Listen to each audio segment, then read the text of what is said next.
grew up watching the Braves my whole life. This is my pinnacle. This is my dream come true. I've got to see a lot of games here at Truist Park. 2.5 years ago, I was sitting up there in the Hank Aaron Terrace. Now I take the mound. Pretty surreal to kind of even think about. Watching Chipper Jones growing up, wearing number 10 for him. Trying to be those guys in the backyard. Now to be on the same dirt, be on the same grass as those guys is something I never thought I would get to do. It's absolutely incredible. Words cannot describe it. I'm gonna cry like a little baby both nights. This is my dream come true as a kid. I mean, it means everything.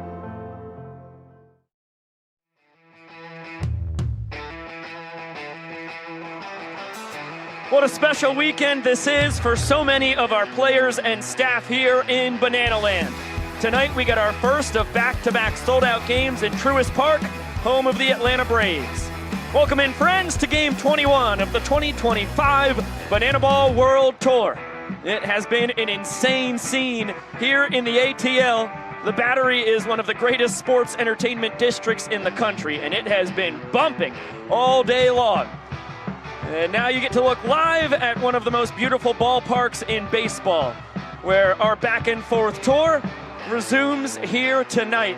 And we get to welcome you inside the broadcast booth with Josh Chalevsky, Biko Scala. Thank you all so much for spending your Saturday with us here in virtual Banana Land. Josh, as literally the biggest Braves fan that I've ever met in my life, you can speak to how special this is for so many guys down on the field. I think the weekend has been all about energy so far. You felt it from the crew, you have felt it from the players, and we're feeling it from the fans as well today. The plaza has been really bumping, and it is really translated into the fans here in Truist Park. So the Bananas are hoping to keep up the offensive energy in today's game after they won 2 games out of 3 last weekend in Savannah. Yeah, we're now 20 games into this tour, and it has been a back and forth affair the entire time. Tightly contested from the get-go. Party Animals took 2 of the first 3. Then the Bananas went on a dominant run. The Party Animals back out in front for a while, and then the Nanners finally win their first series in Savannah last weekend. Look, the Bananas may be 2 games better than the Party Animals this season, but you only see a 1-point difference this season between the Bananas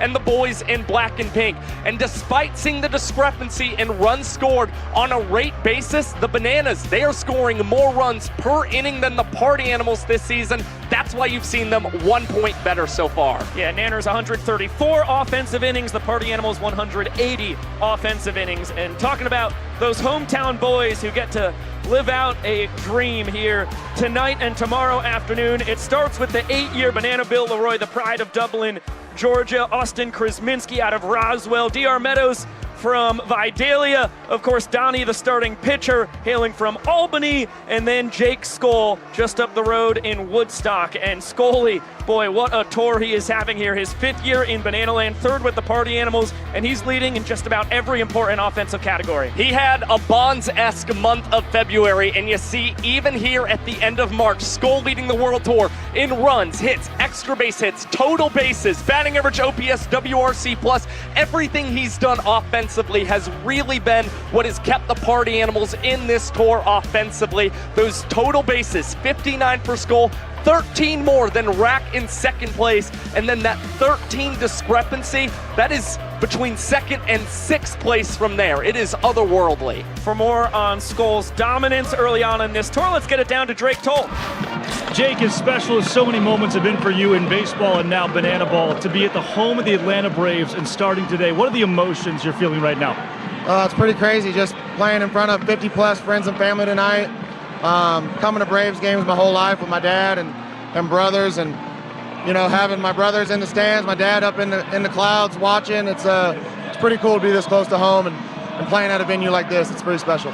You mentioned your dad. I know you wear blue for him. You've talked a lot about his legacy this last year or so. You got to think he's watching right now from up above. Yeah, I know he is. He was a Braves fan his whole life, and turned us all into Braves fans as well. So I'm looking forward to this national anthem, getting to hold on to his cross that I wear, and looking up to him and saying, you know, here we are, Dad. You know, I know he's watching it, loving it, telling me to swing good pitches, and you know, let the game take care of itself. Jake, with the emotions flowing, you mentioned the game itself. How do you lock in tonight? Yeah, I think it's emotional. You know, these first couple innings just kind of settling in, which all these guys are going to have to do. It's such a, 40,000 fans in a big venue.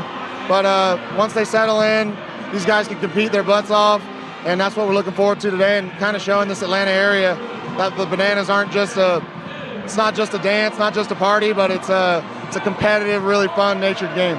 Skoll, 2 hits away from 200. Best of luck tonight. Thank you, Drake. Josh, Biko, the only way we could possibly explain the rules of Banana Ball are to go to Jesse Cole. The name of the game is Banana Ball, and this is the fastest, most entertaining game in sports. Rule number 1, win the inning, win the point. If you score the most runs in an inning, you get a point. The most points win the game. But in the last inning of Banana Ball, every run counts as a point. Rule number 2, there is a 2-hour time limit. No new inning can start when the clock hits 0. Rule number 3, if you step out of the batter's box, it is a strike. Rule number 4, no bunting. If you bunt, you're thrown out of the game. Rule number 5, batters can steal first. Rule number 6, no walks allowed. It becomes a ball 4 sprint until every position player touches the ball. Rule number 7, no mound visits. Nope. Rule number 8, if a fan catches a foul ball, it is an out. In Banana Ball, everything's in play, so you better be ready. Rule number 9, the Showdown Tiebreaker. If the game is tied at the end of 9 innings or when time expires, it is pitcher versus hitter with 1 fielder, and the hitter has to score. Rule number 10, the Banana Ball Challenge Rule. You, the fans, have the opportunity to challenge a ruling on the field. Rule number 11, the Golden Batter Rule. A team can send out any batter to hit in any spot in the lineup. This is guaranteeing the best possible matchup at the end of the game when it matters most. These are the official rules of Banana Ball. Now that we've got the rules, let's take a look at the starting pitchers here tonight. It'll be Jared Donaldson for the Nanners against Garrett Delano for the Party Animals. Yeah, really fun pitching matchup. A special one for Jared Donaldson, who all of a sudden really feels like he has found his form. Opponents batting 156 against him here in the month of March. And for Garrett Delano, this is the first time he will not be opposed by Noah Nisnik. So this has got to be really fun for Delano as he tries to extend his success, as he has a 1-0 record so far in 2025. And as we just talked about, a very special ball game for Donnie out of Albany, Georgia, Terrell Academy, guy who spent all 5 years of his college career in Americus at Georgia Southwestern State. This is the dream come true. Yeah, and he's the splitter specialist for the Bananas. It was really dialed in his last time out. He's hoping for that same success as he only allowed 1 earned run across 4 innings pitched last Sunday. Over 41,000 fans on hand. They are ready to rumble. The young professor taking the mound to make sure everybody at home is hyped up as well. Be ready to give this man your voices. Young Prof, you're up. Ladies, gentlemen, boys and girls, and potassium enthusiasts from around the world. Tonight, you and thousands of your friends here live and millions more watching at home have gathered here to witness something beyond your wildest imagination. From Montana to Savannah, from the Isle of Man to Tokyo, Japan, the Banana Maniacs come from across the globe to witness this. This is not baseball. This is the crucible where the fastest, hungriest, and most entertaining players are forged. This is a game of the fans, by the fans, and for the fans. But this is not your granddad's pastime. This is not just another night at the ballpark. This game is baseball by birth, fruit by name, and an absolute worldwide phenomenon by the grace of God. This is the time for all 41,000 people here in Atlanta, Georgia, to get up on your feet and give me your voices. Because this is the great...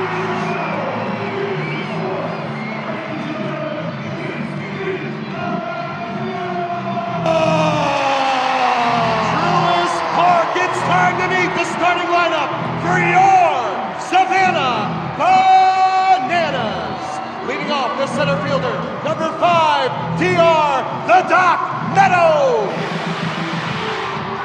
Batting second, the DH number 19, Dan Ober. At first base, number 3, Eric Jones. In the cleanup spot, left fielder number 15, we call him Rack Robert Anthony Cruz. Batting 5th at shortstop, number 6, he is our glove magician, Ryan Cobb. Batting 6th behind the plate, the catcher, number 1, Bill Leroy. At third base, number 4, Kyle K.J. Jackson. The extra hitter, number 18, Danny Hosley. At second base, number 8, our greatest showman, Jackson Olsen. And in right field, number 7, Ty to Fly Jackson. On the mound for your Savannah Bananas, number 21, it's Donnie Day, Jared Donaldson.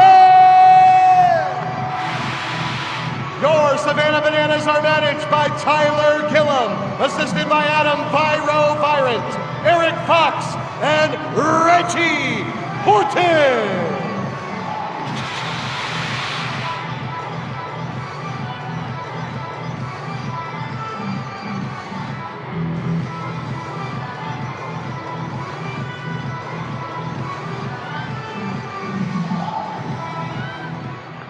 Ladies and gentlemen, please rise and remove your hats.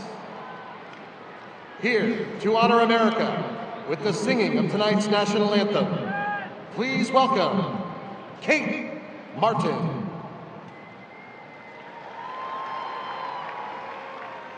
Oh, say, can you see by the dawn's early light what so proudly we hailed at the twilight's last gleaming, whose broad stripes and bright stars through the perilous fight o'er the ramparts we watched were so gallantly streaming, and the rockets regular, the bombs bursting in air, gave proof through the night that our flag was still there.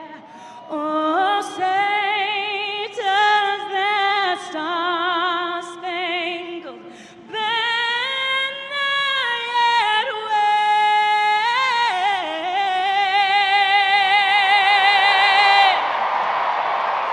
o'er the land of the free and the home of the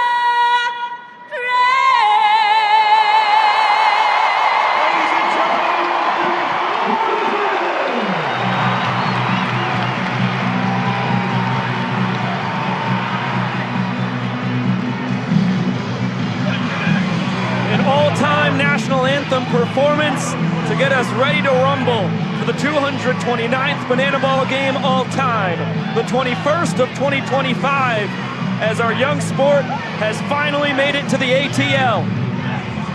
What a beautiful scene it is. The Bananas against the Party Animals in Truist Park, home of the Atlanta Braves. A 2-game set here with the Nanners coming in, 2 games better than the boys in black and pink. Let's take a look at that lineup For the Party Animals at the top, as per usual, Reese Hampton, followed by Noah Fisher, Jake Skoll, and Andy Cosgrove in the cleanup spot. Then Chase Acuff, Bryson Bloomer, and Armando Becerra, with Jason Swan, Dustin Baber, and Tanner Thomas rounding it out. We're, of course, looking at the hometown guy, Jake Skoll, to have a big offensive game. Was a big performer in Gwinnett County a season ago, but Reese Hampton is coming off of his best Banana Ball series last weekend. It was Hampton a handful of extra base hits, batted over 400, and Anthony Coramado, the Party Animals hitting coach, says the offense goes as Reeser goes, and they are hoping he can get something started really well tonight in Truist Park. Yeah, big weekend in the 3-game set in Savannah last weekend for Reese Hampton. Jared Donaldson hoping to navigate the dangerous top of this Party Animals lineup. What a special start this is for Donnie here in his 3rd World Tour and his 4th year as a Banana. Start number 4 for the Albany, Georgia native, who earned the win in his last start. Here in the month of March alone, Donnie, he's thrown 9 innings pitched, has a 2 earned run average, and is averaging 3 outs in 3 minutes and 27 seconds, as opponents are batting 156 against him this month.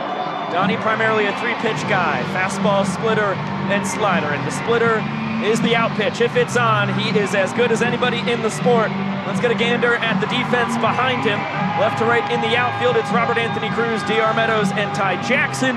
Third to first in the infield, Kyle Jackson, Ryan Cox, Jackson Olsen, and Eric Jones Jr. with Bill Leroy behind the plate. Well, the Vidalia, Georgia native, D.R. Meadows, is hoping he can rip out a backflip here in Truist Park. Had 5 trick plays last Sunday, as did Ty Jackson, who draws another start for the Bananas tonight in right field. Yeah, Ty nearly doubled his tour total, an all-time performance from the man, still a Banana Ball rookie on his first full World Tour. He was a visitor last year, then finished up the last couple months on the Bananas. Of course, he is a Banana Land legend, though, going back to that 2021 championship team. And we didn't really talk about the infield, but considering Jared Donaldson is a splitter specialist, you could see a lot of ground balls early in the game, which should bode well for Kyle Jackson, Ryan Cox, Jackson Olsen, and maybe even Eric Jones Jr. receiving one at first.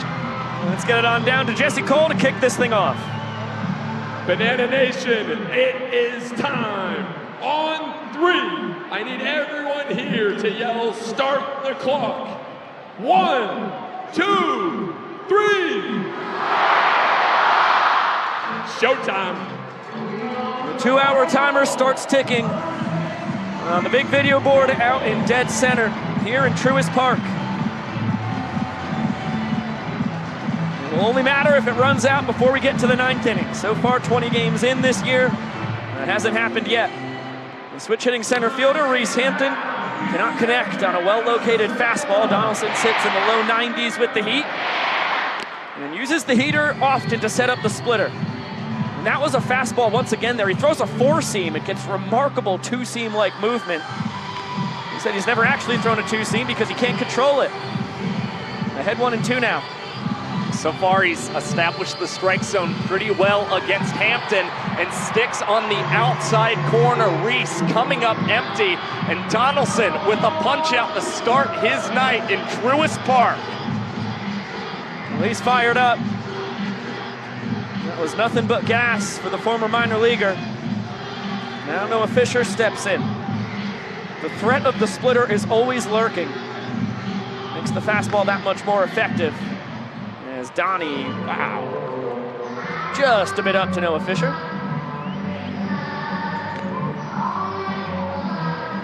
That one gets the outside corner. Fish leading the tour with his 13 ball, 4 sprints earned. His 23 runs scored, just one behind Skoll, who waits in the on-deck circle with the tour high. That one on the ground, backhanded by Cox, under the leg, long throw, just in time. A trick play and a doozy from the glove magician. What else would you expect from Ryan Cox? First defensive opportunity of the night, and he grabs trick play number 60 this season as Eric Jones Jr. just had enough height to be able to grab that high throw out of the hand of Coxie. Showing off the shoot. Was Andrelton Simmons-esque. Guy who delighted Braves country for a few years at short. And now Skoll steps in, ahead of ball and no strikes, pacing the tour with his .395 batting average, same with his .474 on base percentage. Pitcher's pitch evens up the count right there. 16 extra base hits. As he flares this one into shallow left, it's going to be dunked right in between Cox and Cruz. And Skoll aboard with 2 down, still has the bat at first. He just did what he could with that outside pitch out of the hand of Jared Donaldson, a flick into left field. And Skoll's spray chart this season, absolutely beautiful. He's got 12 hits to right field, 9 to center, now 12 to the opposite field. Talked about it on the pregame show. Skoll said he's got over 50 friends and family at the game here today. We get to see him applying some pressure early here to Donaldson, a ball and a strike to Andy Cosgrove. Former Minnesota Twins minor leaguer fouls the heater straight back behind 1 and 2. Skoll's never been afraid to run. Even with 2 outs and 2 strikes, we could see him take off on this next pitch from Donnie. As this one is smothered in the dirt, Bill Leroy able to keep it in front of him and keep Skoll from advancing on what could have possibly been a wild pitch. It should have been a wild pitch. Skoll was tapping his chest to the dugout saying, "My bad, guys." He should be standing on second right now. As Cosgrove gives the fans an opportunity, they do not make the play.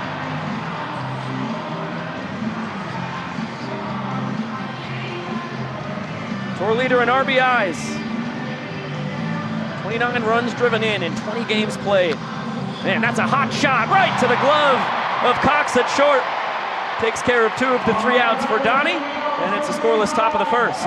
Elite defense in the first inning for Ryan Cox, a trick play ensnaring that liner.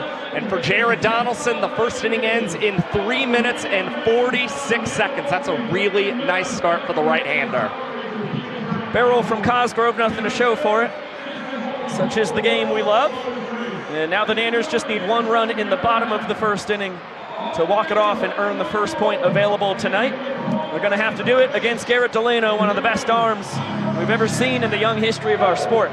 Yeah, the longest tenured Party Animals arm, who is making start number 8 this season. He has a 1-0 record, and he has the lowest average NPI of any qualified starter this season, averaging 3 outs in 4 minutes and 17 seconds. He also has a 1.24 ERA plus, indicating he's been 24% better than the tour average pitcher. But surprisingly, he has only 4 strikeouts in the month of March. He is hoping that certainly ticks up tonight against the Bananas. Take a look at the defense behind Delano. For the Party Animals, left to right in the outfield, it is Fisher, Hampton, and Skoll. In the infield, third to first, you see Bloomer, Acuff, Baber, and Swan, with Cosgrove handling the catching duties. Well, last weekend in the trick play bracket competition, it was Party Animal shortstop Chase Acuff who came out on top after the weekend was over. He will try and see if he can possibly reach 50 trick plays here in tonight's game, but also keep your eye out on Bryson Bloomer, who's on a trick play streak of his own right now. And to the Bananas lineup we go. It's the Doctor at the top. Bananas leader in batting average and OBP. Behind him, Oberst and EJ with Cruz cleaning it up. And Cox, Leroy, and KJ with Hosley, Olsen, and Ty to round it out. It's the man batting 6th for the Bananas, Bill Leroy, who could be a dangerous bat. The man from Dublin, Georgia, adopted a leg kick that he says he has really gotten comfortable with here in 2025, and it's been a big reason we have seen quite the power surge for the Bananas co-captain. Finishing up the world's slowest race here before we start the bottom of the first inning, and now the action starts. None of our toddlers had barely moved until we flipped it onto the broadcast. And what a finish. Excellent work, young man. Still cooking. No socks. What an interesting strategy. No shoes, or no you shoes, mean? yes. Right, yes. Socks only. Correct, yeah. Socks, sans shoes. Look like good grip that on the helps bottom with of them. drag, maybe like the wind resistance or something. Maybe a little less friction on the ground. Something to...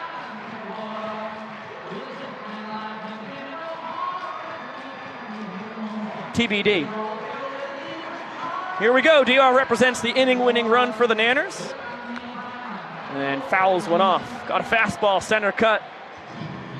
Took a good hack at it. Is looking for his first out of the park home run since 2023. But that's not what he's at the top of this order to do. Hitting .361, a .459 on base percentage. Nobody better to lead it off for the Nanners. And back up the middle, he keeps on cooking. Getting winning run aboard, 3 pitches into the bottom of the first. When games in which DR Meadows bats in the leadoff spot for the Bananas, they are 89 and 59 lifetime. That is good for a .601 winning percentage. And DR certainly getting the Bananas started off right with that single into center field. Now Denny Ober steps in.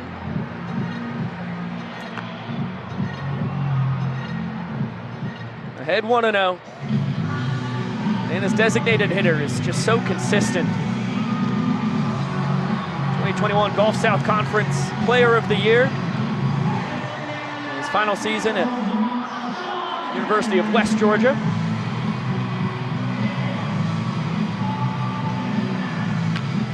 Soft tapper, Bloomer can't handle it. The official scoring decision. Eileen hit, slow roller. Dan has great speed, and as hitter scorekeepers, that now extends a 13-game hit streak for Mr. Oberst. Get another look at it. Yeah, it's going to be an awful tough play for Danny O's 2021 Bananas teammate, Mr. Bloomer. He'll tell you he should have got him. He fields it cleanly and fires to first. I don't know if that is even the case. A ball and no strikes on Eric Jones Jr. Born in Jacksonville, Florida, spent most of his growing up in Charlotte, North Carolina, middle school in Birmingham, Alabama, but the entire time a die-hard Braves fan. So this is a very special ball game for EJ, along with all the Georgia boys. We've been playing in Coolray Field last season, home of the Gwinnett Stripers, the Braves' AAA affiliate. EJ made his presence known. He had a double and 2 home runs in that series. 1-2 from Delano. EJ able to spoil the fastball.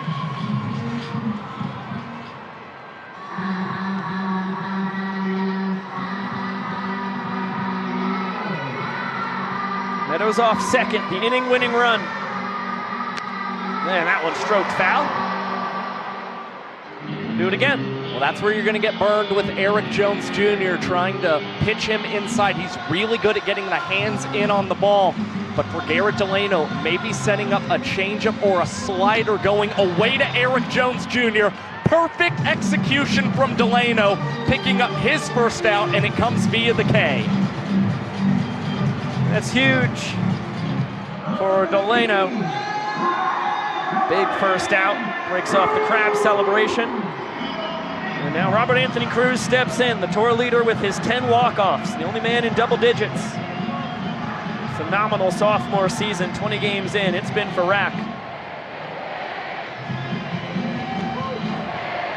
Behind 0-1, guy hitting .352, pacing the tour with his 5 homers. And believe it or not, he'd be batting even better this season if he wasn't 1 for 11 against Garrett Delano here in 2025.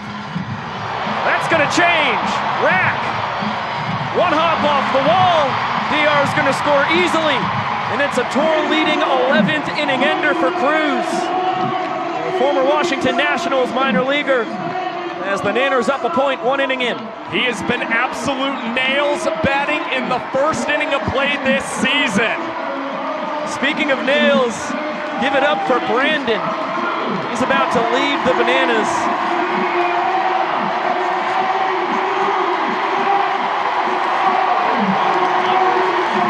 And the inning-winning celebration here. A dream come true for Brandon. He's a Savannah Banana tonight. And dancing with the boys, they're following his lead.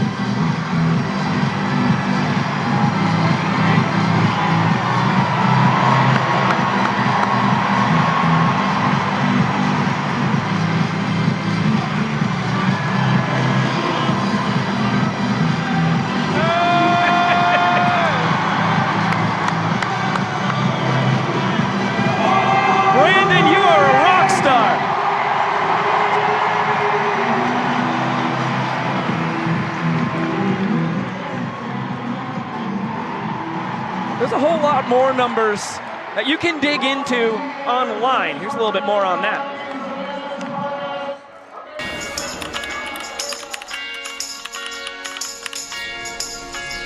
2-2 now to Rack. Robert Anthony Cruz. And there is another big strikeout. Are you kidding me? Count it, count it, count it, count it.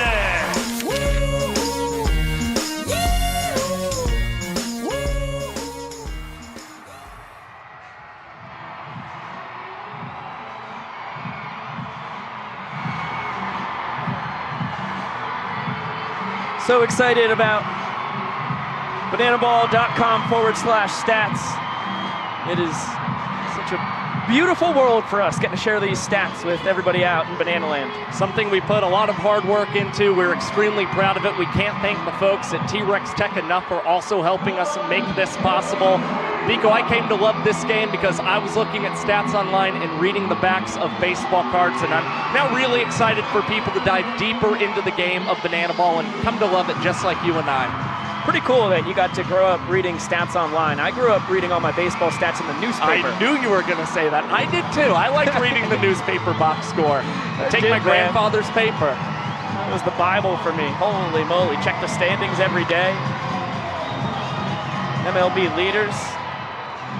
A lot of good memories in the black and white pages. Ball and a strike here on Chase Acuff, 5, 6, and 7 due to swing it here in the second. Nanners up a point 1 inning in. Donaldson was terrific in the first, allowed a 2-out single to Skull, but nothing else. A strikeout, ground out, and a line out. And now trying to add a pop out to the ledger. See if the fans can do it for him. Not on that one. Oh my gosh.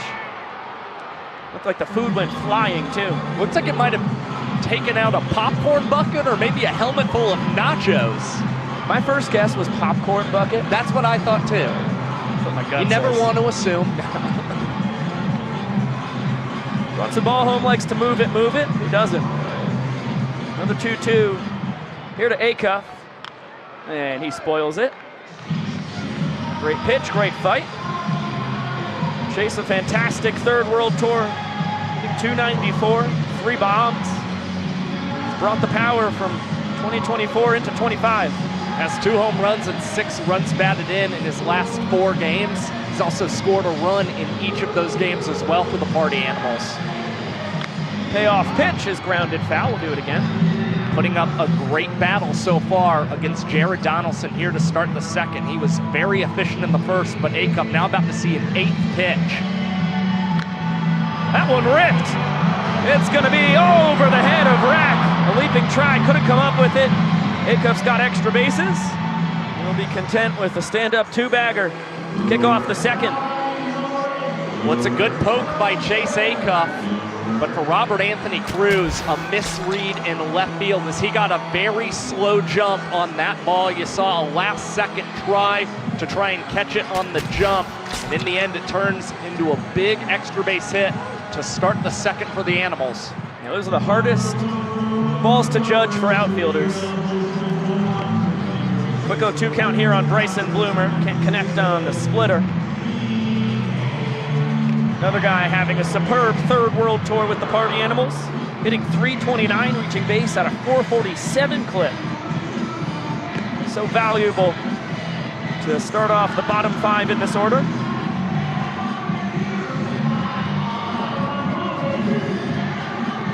Tries to check his swing, cannot hold up. Nasty slider there from Donaldson to get his second strikeout of the night. Unfortunate outcome there for Bryson Bloomer, who had just 4 strikeouts through his first 18 games of 2025. Now he has 4 in his last 3 ball games. Still 10 ball, 4 sprints, positive in that ratio. Basanta bounces this one to Cox, who pulls off the Professor. Over to EJ in time for out number 2 as Acuff advances to third.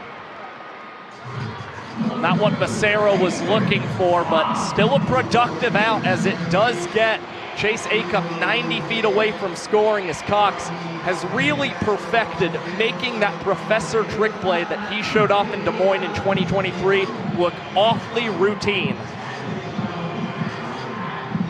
Very important for Jared Donaldson in particular. He has 4 wild pitches this year, second most in Banana Land. Mostly because of that splitter. Such nasty movement. Tough pitch to block when Bunting goes straight to the dirt. 1-0 count here on Jason Swan. Sends this one high and deep to right. Ty Jackson's got a beat on it though. And is gonna catch it behind his back. Gutsy trick play for Ty to fly. Ice in his veins. Now with 12 trick plays in 2025, no fear for the Bananas rookie, who if he drops that ball, it leads to a run for the boys in black and pink. That is a major defensive play, one of the best we will probably see across this weekend. Special stuff from Ty, middle of the second. Donnie puts up another goose egg. Let's talk about some Banana Ball basics here. We haven't seen one so far tonight, but we're talking about ball force sprints. Now after ball force fired, the batter can head to as many bases as they choose. The risk, of course, is once all 7 fielders touch the ball behind the pitcher and catcher, then an out can be made, and any runners on base have the same exact choice as the batter runner. Well, when you look at things as far as the ball force sprint leaders are concerned this season, Party Animals have played more offensive innings. They are unsurprisingly at the top of the leaderboard when it comes to ball force sprints. Noah Fisher pacing all players with 13 this season. You see across the board, the guys have chosen their times very wisely to earn sprints and drive in runs for the Party Animals this season. And worth noting, Armando Becerra has 6 sprints this season. 5 of them have come with runners in scoring position, and they have netted him 7 of his 13 runs batted in this year. Yeah, Becerra tied with DR for the tour lead in sprints with runners in scoring position, 5 apiece. The Doctor and Reese Alexiadis, 9 sprints overall, tied for the Bananas team lead, and 6th overall on the tour. Just 1 sprint away from making the graphic. It's going to be 5, 6, and 7 for the Bananas here in the second, just like the Party Animals in the top half. And Ryan Cox takes a cutter right down the chute. And a superb 4th World Tour the Glove Magician is having. Known for his defense, he's producing offensively like never before as he spits on the changeup there, hitting .352. And his 9 walk-offs, tied for 2nd on the tour. He's 5 walk-offs in his last 6 games, collected his first home run for the Bananas this season. I think when you talk about guys who have surprised us the most this season, Coxie certainly makes that list due to his offensive evolution. Fouls that one off. Nice back foot slider, ends up being fouled off the foot of the Nanners shortstop. Coxie is tough to strike out as anybody in Banana Land. 5 ball force sprints, just 1 K. He was on the backdoor bender from Ryan Rodriguez on the split pitch last weekend. He called strike 3, as this one is shanked to the left side off the netting. He plans to strike out only 6 or 7 times this season. It legitimately feels like he could possibly do it, and it's never going to be a strikeout swinging. That one into the second deck, not caught by the fans. I hope that's not a broadcaster's jinx. I pray that it is not. He's been known to hand them out. Coxie sends this one in the air to center. Certainly not a strikeout this time. Reese Hampton instead is going to tip it up, and Chase Acuff will haul in a trick play for Hampton. Out number 1 in the bottom of the second. Nice and easy for the Party Animals to get things started in the bottom half of the inning. Hampton with a very clean tip right to Chase Acuff, who captures it the standard way in his glove. Reese up to 17 trick plays on the tour, 2nd most among outfielders. Of course, everybody chasing the Doctor, 37. He is in an echelon of his own when it comes to outfielder trick plays. Bill Leroy steps in.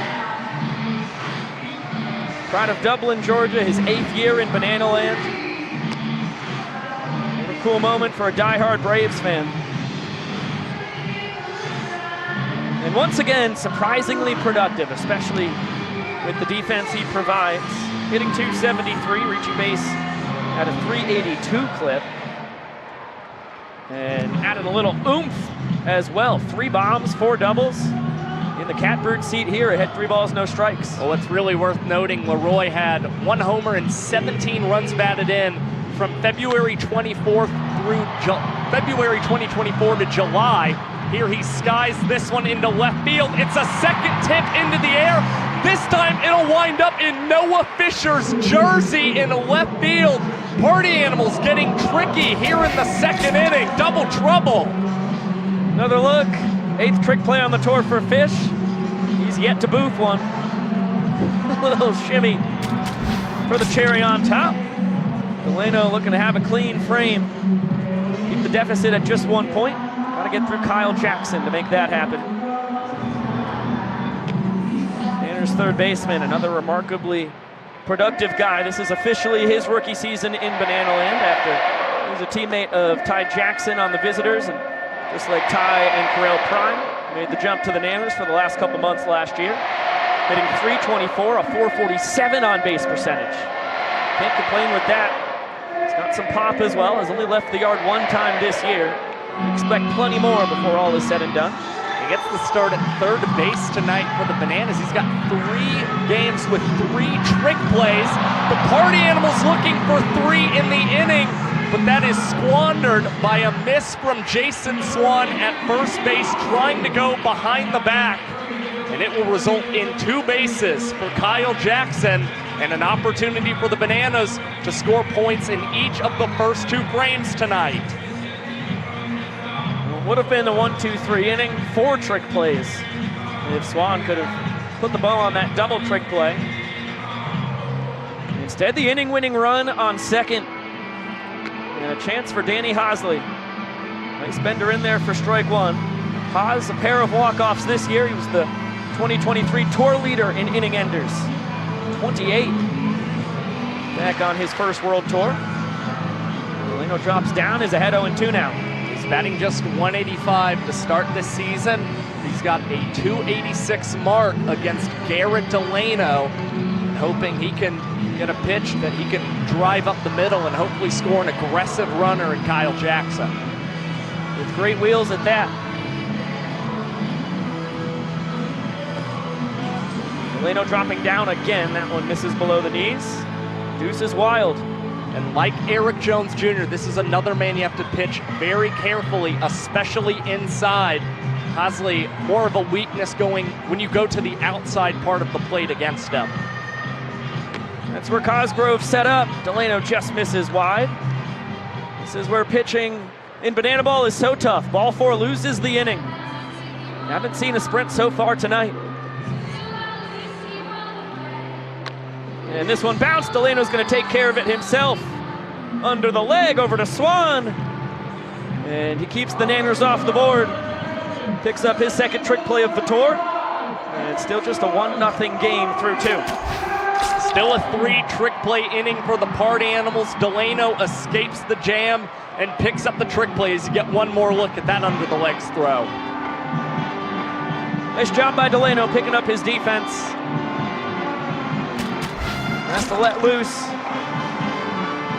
a few more arrows from the proverbial quiver than he would have without the trick play missed. But no harm, no foul in the end as the Banana Band blasts away.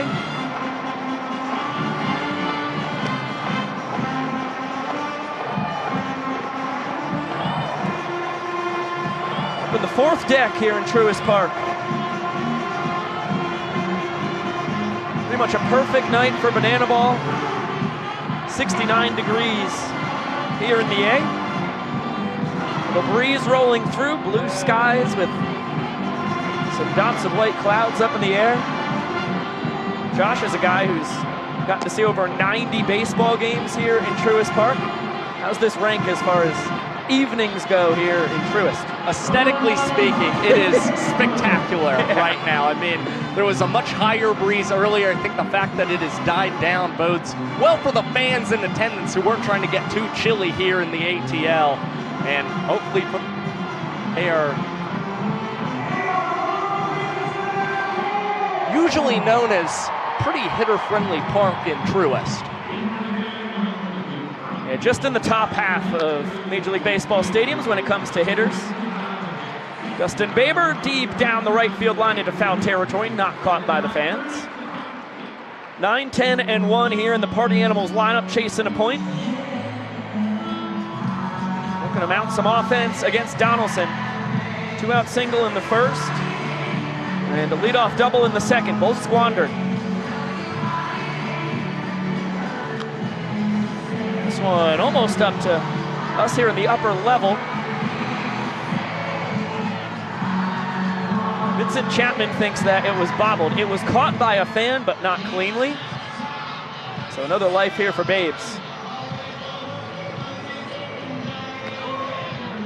And there it is. Slider in there. Donnie rings the bell. Now 3 punch outs. Gonna celebrate by jumping all the way onto the shoulders of his backstop. With Jared Donaldson, you're always going to get some fun strikeout celebrations. He's prone to the line dance every now and then. Yeah. And here a collaboration with Bill Leroy. Maybe a little bull riding. I know that's something that Jared Donaldson hopes to tackle one day. I wouldn't put it past him. He is a phenomenal athlete.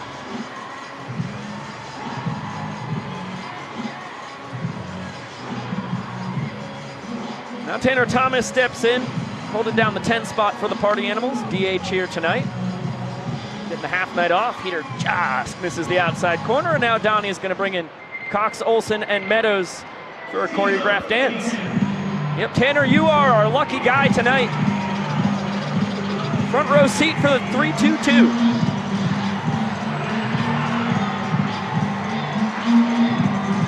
Oh, that little remix, my type. And yeah, and now Tanner giving the fans a chance.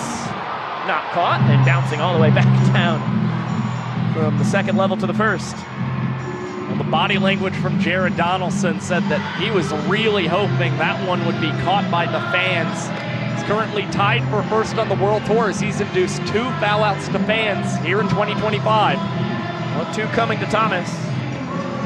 And back-to-back strikeouts looking. That time the splitter's the weapon of choice. Donnie's got his A game here tonight in the ATL. First time through the order, great results for Jared Donaldson, only allowing 2 hits to the Party Animals and did not allow a ball four sprint either. Now it will be Reese Hampton, who also struck out his first time up and skies this one into shallow left field. Ryan Cox calls for it and will tip it right into a bare hand over to KJ. A tip to himself into a bare hand. 2 minutes and 32 seconds for Jared Donaldson, and the Glove Magicians got another trick play tonight. 6 straight hitters retired by Donnie. The trick play for Cox to wrap it up, and we'll send it down to Tori Bridie. There are over 400,000 children and teens in foster care without a permanent home. Look around.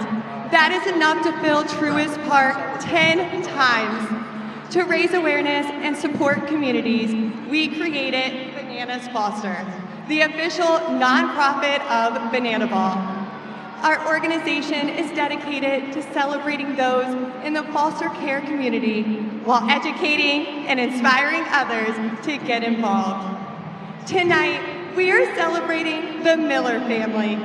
Joseph and Marie and their 4 biological sons became a licensed foster family 22 years ago. In that time, they adopted their 4 daughters into their home. And in total, they have welcomed 500 children and teens into their home. Fans, please join us in celebrating the Miller family for making a difference right here in our community.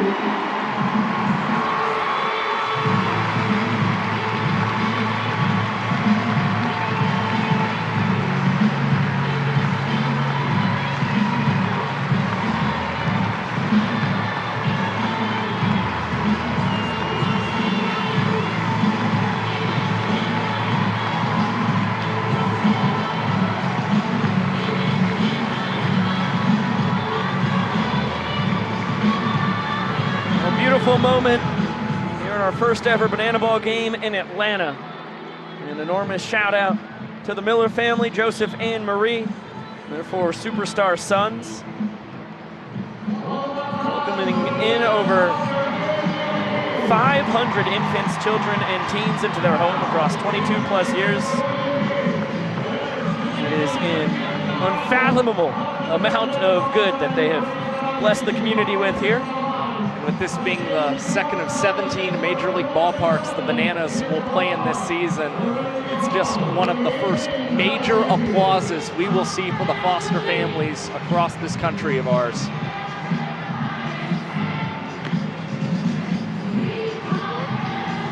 Super cool stuff here in the middle of the third.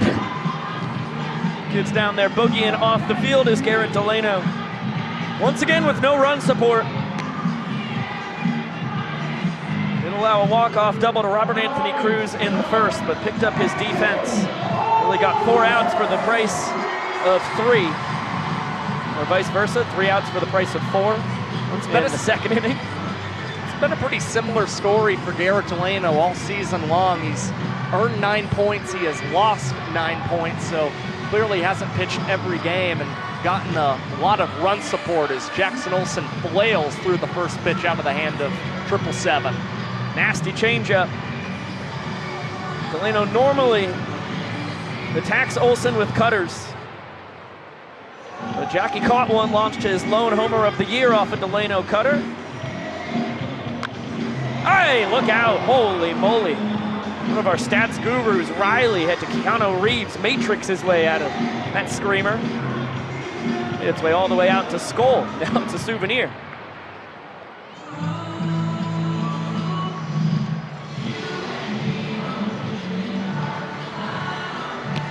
Swing and a miss. Back to the change. Filthy stuff. And Delano with his second K. That's been the strikeout pitch for Garrett Delano for most of this season. Definitely something, it looks like it's fastball coming out of the hands, and then all of a sudden you are way out in front of it. That's exactly what we just saw from Jackson Olsen as we've reached the bottom of the Bananas order, and it's their right fielder, Ty Jackson. Hot shot gobbled up by Bloomer between the legs, and a seed over to first in plenty of time. Ty earning himself a lot more playing time across the last couple weekends. Hit the ball well, just straight to the hot corner. Hey, but Mama, we just wanted to tell you how extremely proud of you we are and for you. You told Barney years ago you had what it takes to make it to the MLB, but we both know that your big league dreams was to always play at the same MLB stadium that your Atlanta Braves play at, and here you are. I always know how much I am to be your mom, and know how blessed we are to call you ours. Now go have fun, get me a hit, nah, swing for the fence. I love you.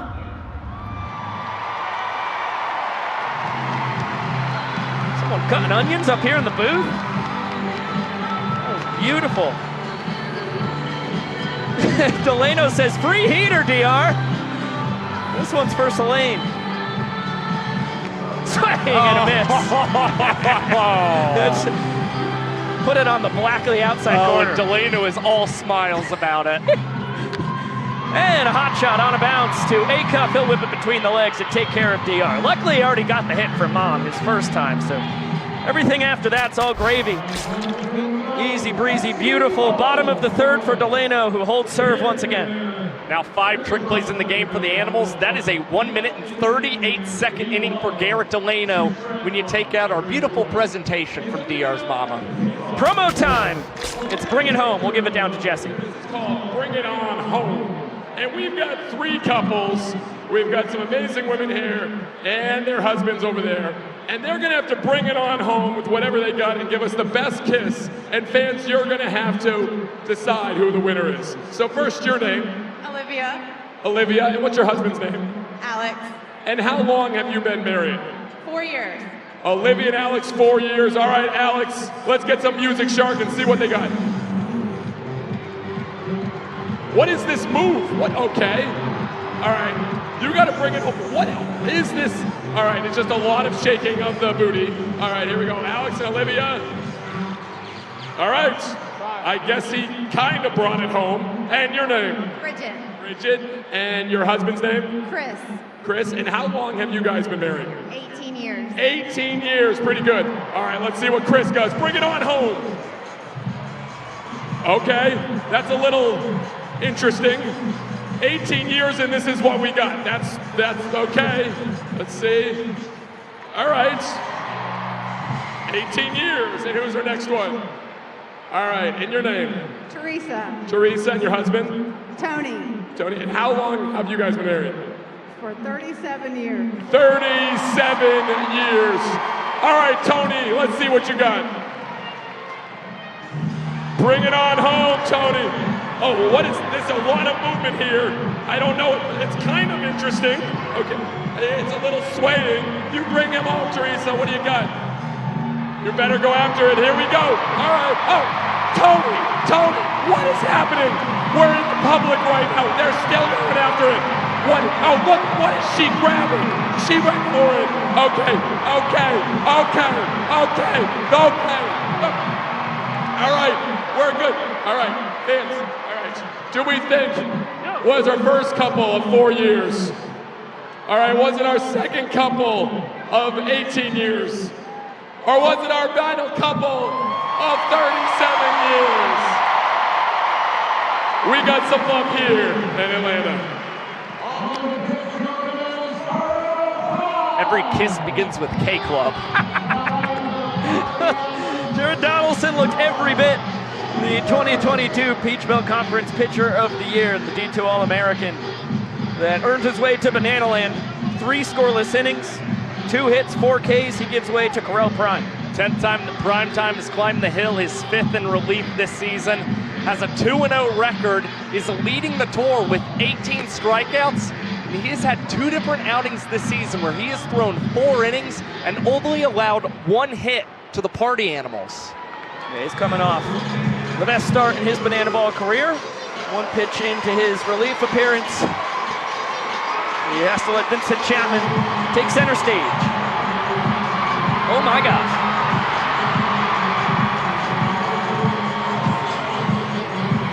A little something special for Atlanta. I started sweating. I personally thought he might run into the problem that I did in Peoria in 2024 and possibly split those pants. Take a look at the numbers here for Prime here in his first full World Tour.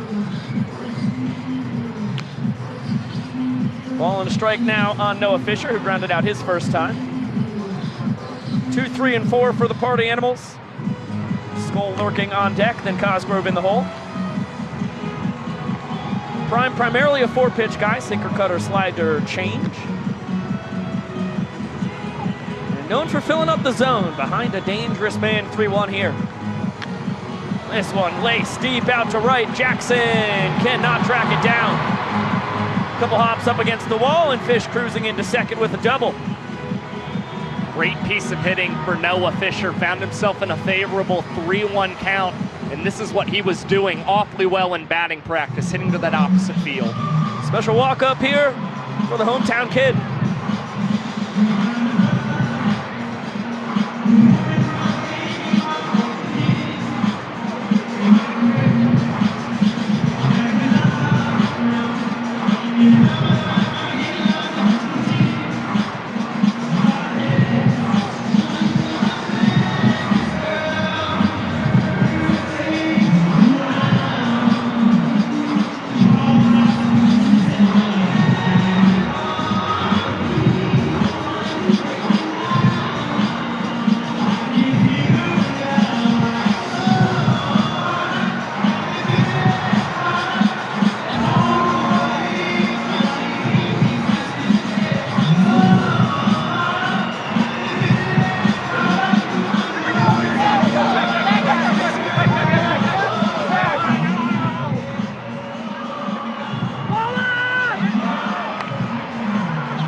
Usher from the pride of Woodstock, Georgia.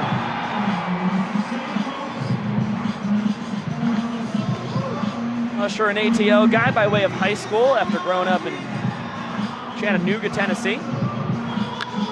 This one bounced to second, fielded between the legs. Olsen doesn't get it cleanly though.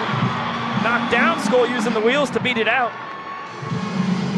And the 4th trick play missed on the tour for Jackie in 22 attempts. Yeah, looked like he was trying to field that one through the legs, was possibly trying to do what we saw him pull off last weekend as he tipped it up to himself into a bare hand. Did not work out for Olsen, and now all of a sudden the Party Animals starting to score here in the fourth. Andy Cosgrove comes through for the Animals yet again this year. Tour leading 30th ribeye. And the Animals will boogie in his honor.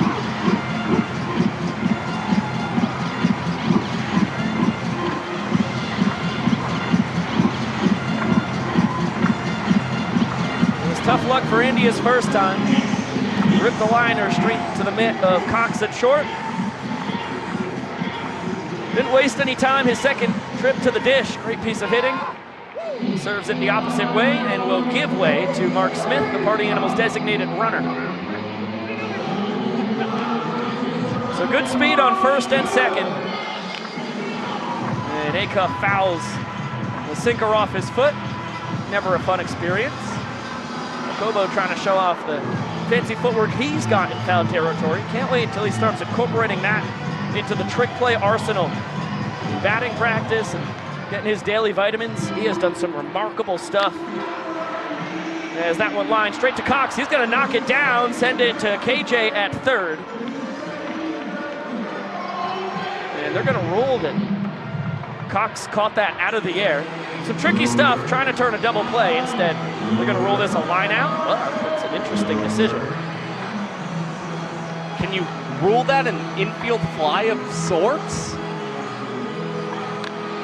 Soft tapper, Prime backhanding, flipping it over to first, and EJ scoops it, but off the bag.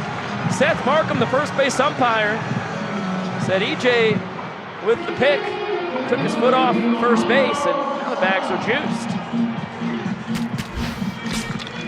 So some sloppy defense here by the Nanners. Another look. Bang, bang. To the naked eye, I agreed with the ruling by Markham over there, umpire at first base. Bananas are in the first base dugout and have a good vantage point if they wanted to challenge. Must have agreed with Markham's call as they decided not to pop any confetti. So the official scoring ruling would wager E1. E1.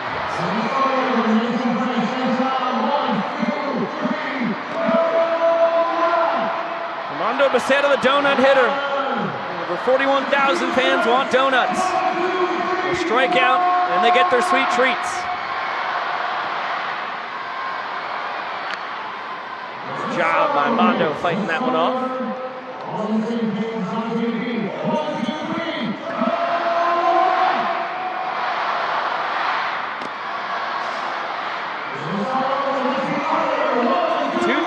Bases chucked.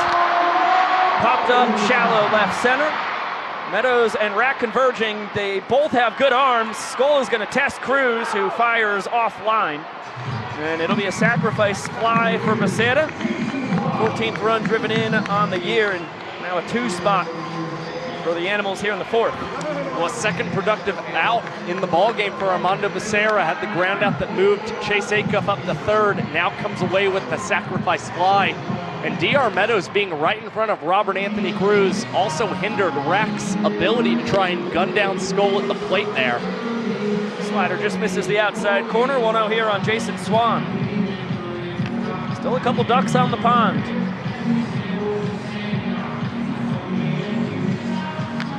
And this one lined into right field. Mark Smith barreling home. Ty Jackson offering the throw. Beautiful, right on time! Smith gunned down! A strike from Ty to fly, and the Party Animals instantly pop the confetti to challenge. Well, it's a perfect setup and throw home from Ty Jackson. Meanwhile, Mike Babasis questioning the call from Vincent Chapman, the home plate umpire, as we will now take another look at this on video review. We've got a minute to see if there is evidence to overturn.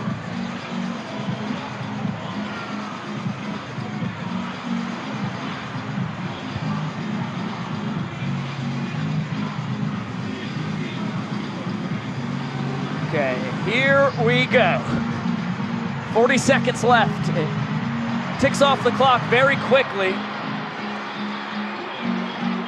I mean, we're not going to be getting anything with that here. zoom. I couldn't tell you that we could overturn that. No, not yet. We have not seen anything that we can overturn this yet. And I am not one to apply pressure. It's unfortunately just the nature of the beast, but we've got 15 seconds left.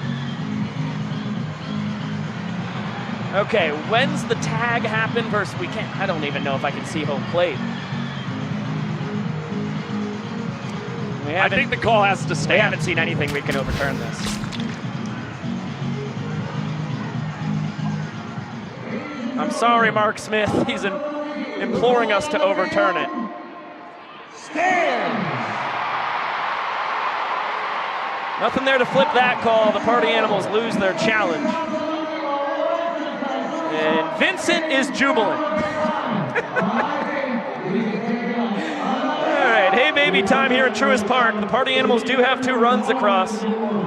Credit Ty Jackson with the outfield assist. Good to see Smith and Chapman having a good talk afterwards. It's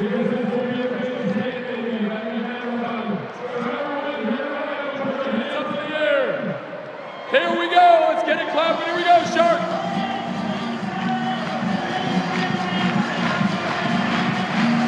You guys have been electric, and now I want to see you get after it. Here we go.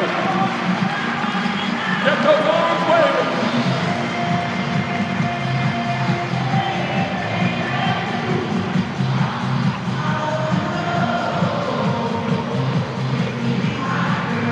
Keep it going.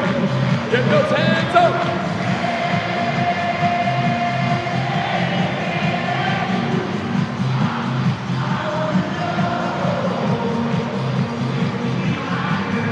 Now keep it clapping as we shuffle.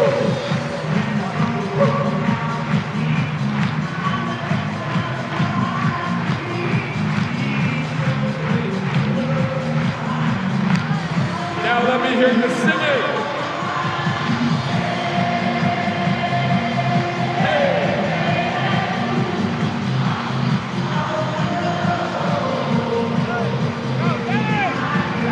One more time.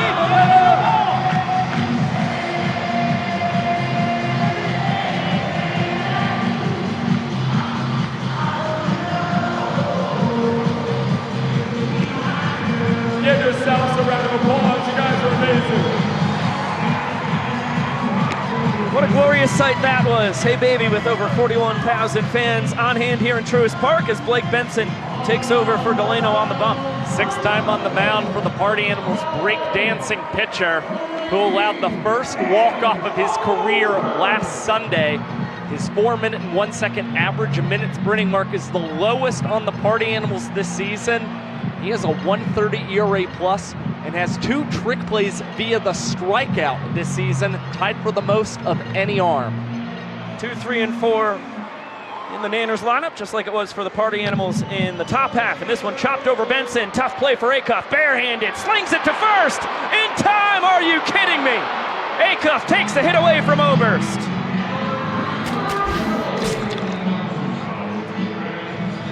Well, you get one more look. The charge from Acuff. Perfect barehand. Great stretch from Jason Swan.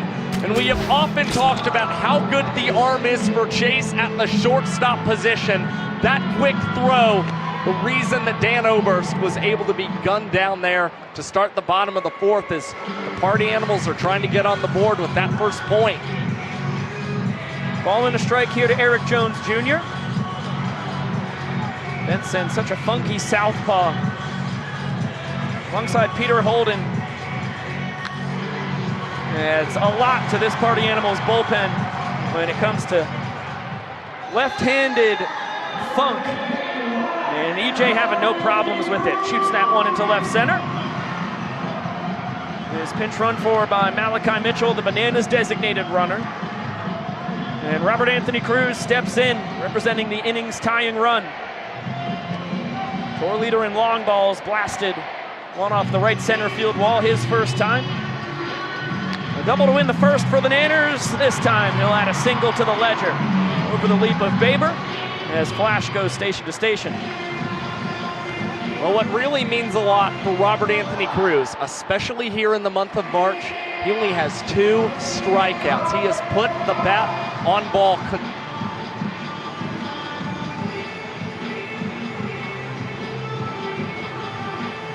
To put something together here against Blake Benson, who can't get the call on his first pitch to Ryan Cox. Curve just misses wide, part of a 6-pitch arsenal.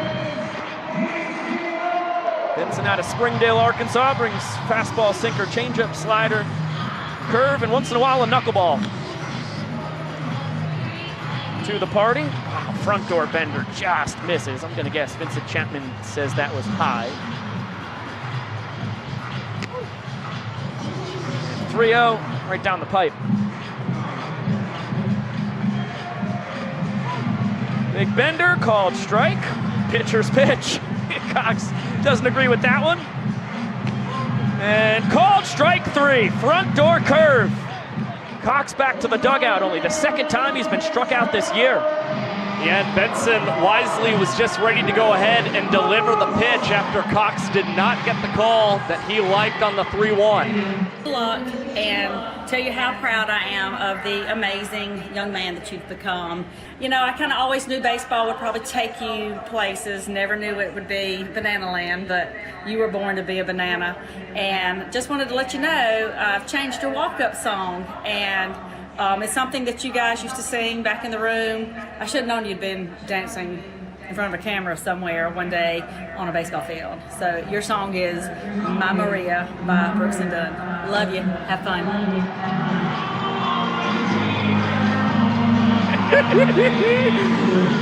Oh, that is awesome. Thank you so much, Tanya Leroy. Beautiful tune right there. And how about Blake Benson starting off with a breakdance pitch, just a bit outside. Traditionally, you wouldn't do that move to Brooks and Dunn, but Benson will dance to just about anything, I'm told. Curveball evens up the count. And Bill sends this one to Hampton in center. Took a couple steps in, going behind the back, Reese Hampton, no! 1 run scores, Cruz coming in, no relay, oh, disaster. That is gut-wrenching for the party animals. That was an inning win, and now it's tied. Well, it looked like Hampton was going to go for a tip to himself, then opted for more style points, trying to field it behind the back. You can see the disappointment and frustration on his face right now as Tyler Gillum was full send there to Robert Anthony Cruz, as Party Animals will not net that point here in the 4th. That's brutal. Rack makes him pay. Hustling from first to score on a trick play missed in center. And KJ sending this one out to right center. Skoll on his horse, can't get there with the dive. Hampton will send it in. Loop single for KJ. Now the inning-winning run 90 feet away. Here comes Jesse Cole. Coming to bat, the world's tallest hitter. Please welcome Dakota Stilts Albritton.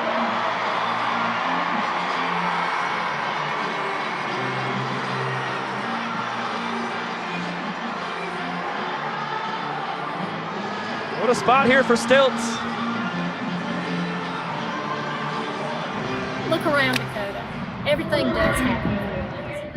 You've accomplished so much more than we ever dreamed possible. Stay humble, and I love you. But wait a minute. What was the song you sang for your kindergarten show and tell?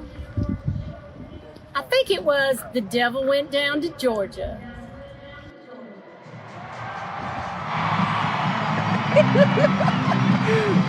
Oh, that is a beautiful moment.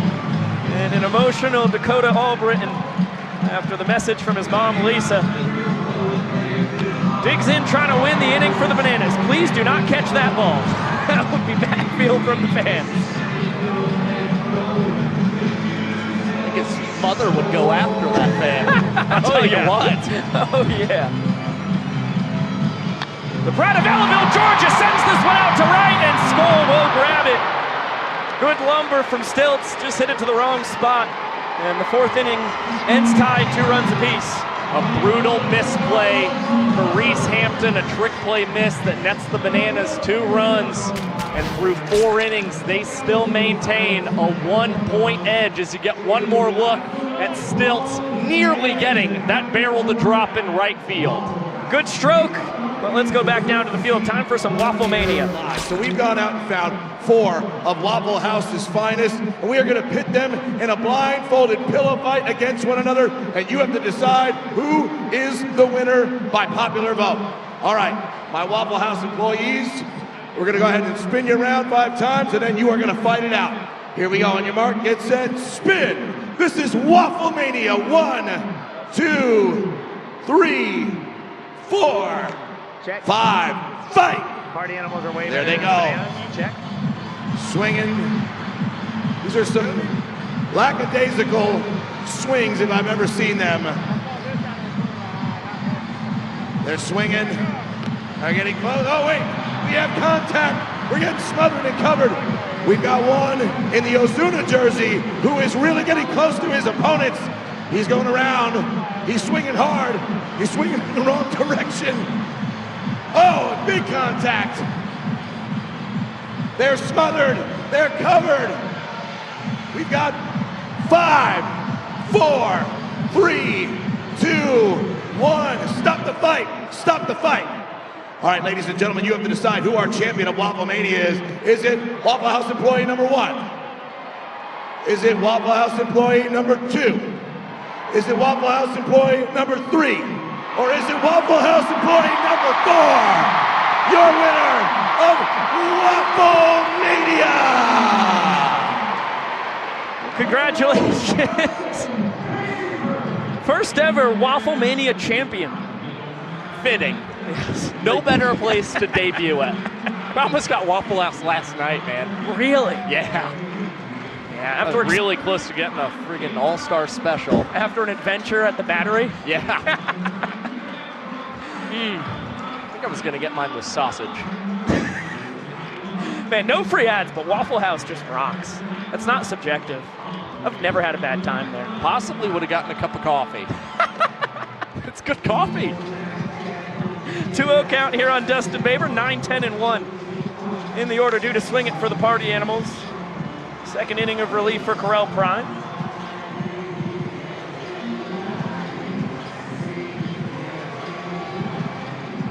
Fortunately, being behind in the count right now shouldn't be a bother or a big concern for Correll Prime. Baber has only 1 ball force sprint this season, has a 1.3% ball force sprint rate, which is the lowest of any qualified batter this year.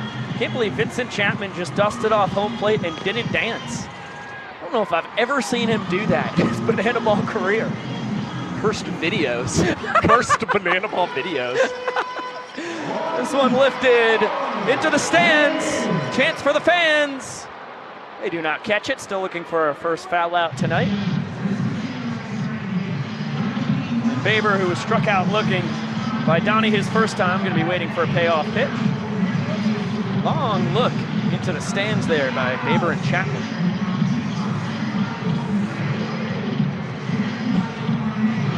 Prime confused. Nice front door bender. Baber just misses extra bases down the third baseline.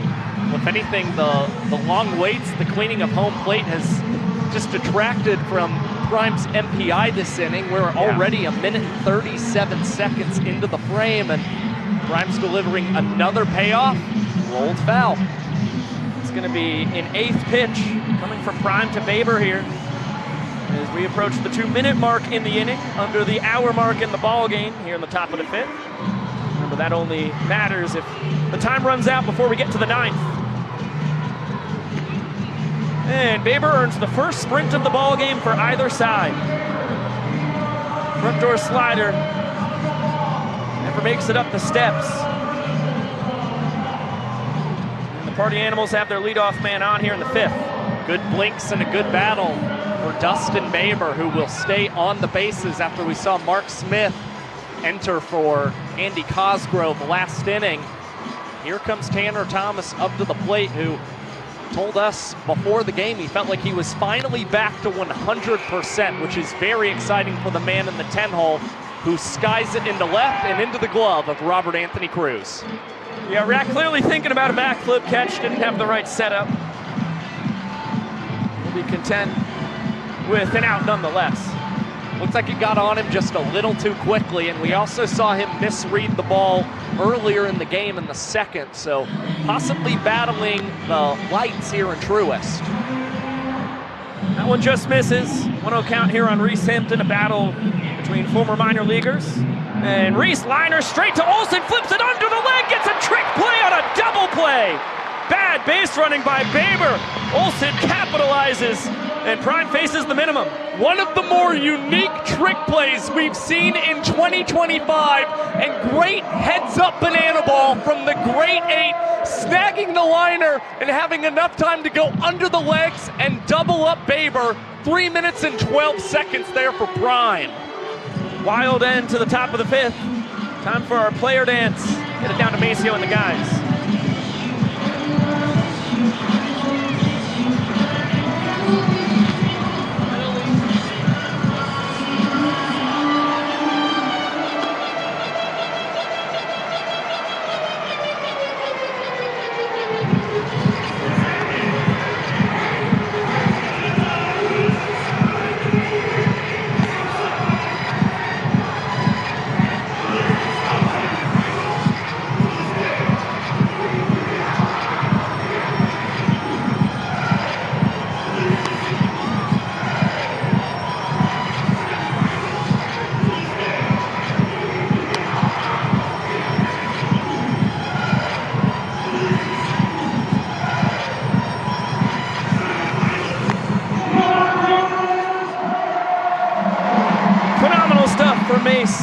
With Perry, Archer, Mitchell, and Nisnik to back him up.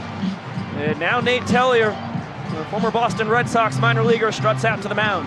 10th outing for Nate Tellier this season, who the last time he pitched had an adventurous outing, and it was a clean one. It was adventurous because he snared this liner and saved his life in the process. Laser off the bat of Ryan Cox, and Tellier came away with the banana ball and one of the best defensive highlights we've seen this year. He has lowered his MPI by over 30 seconds this month, which is a very encouraging sign for the rookie, and opponents are batting .273 against him. He's just had the tendency of having very hot series and very cold series, so he's hoping that this is a good one here in Atlanta. Yeah, I just slapped the reaction of the two of us and even our EP, Von Trezak. You can see him off in the distance to that Tellier play last Saturday night. I made the claim, and correct me if you disagree, Josh, it is the most incredible defensive play from a pitcher in banana ball history. I do not think I disagree. Okay, well, you had me on the edge of my seat. You know, the only thing I think about is the 2023 Dylan Porter behind the back trick play. Yes, beautiful stuff from Pistol Squat Porter. Still the best trick play I think we've ever seen. Indeed. But Danny Hosley behind the back last Friday night to start the double play with Olsen at second. Throwing to first under the leg. Hosley put himself up there last weekend, though.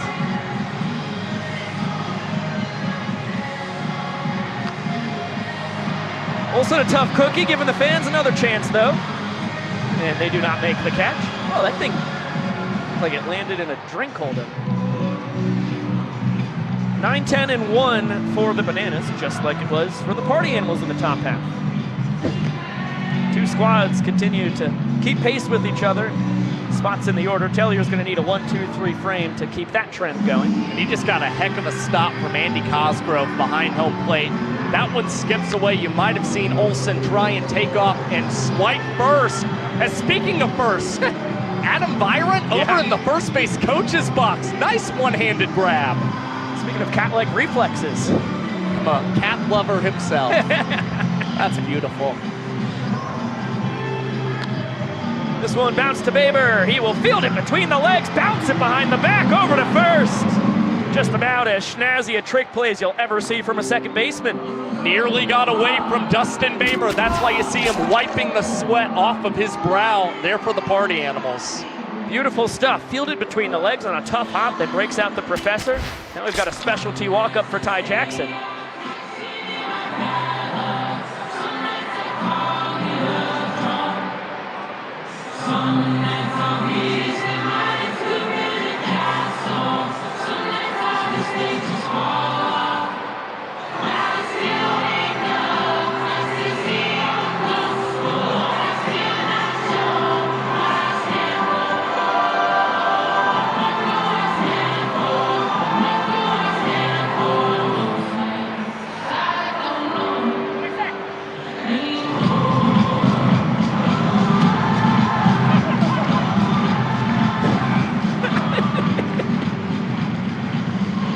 That was amazing for Ty and Even Tellier loves it.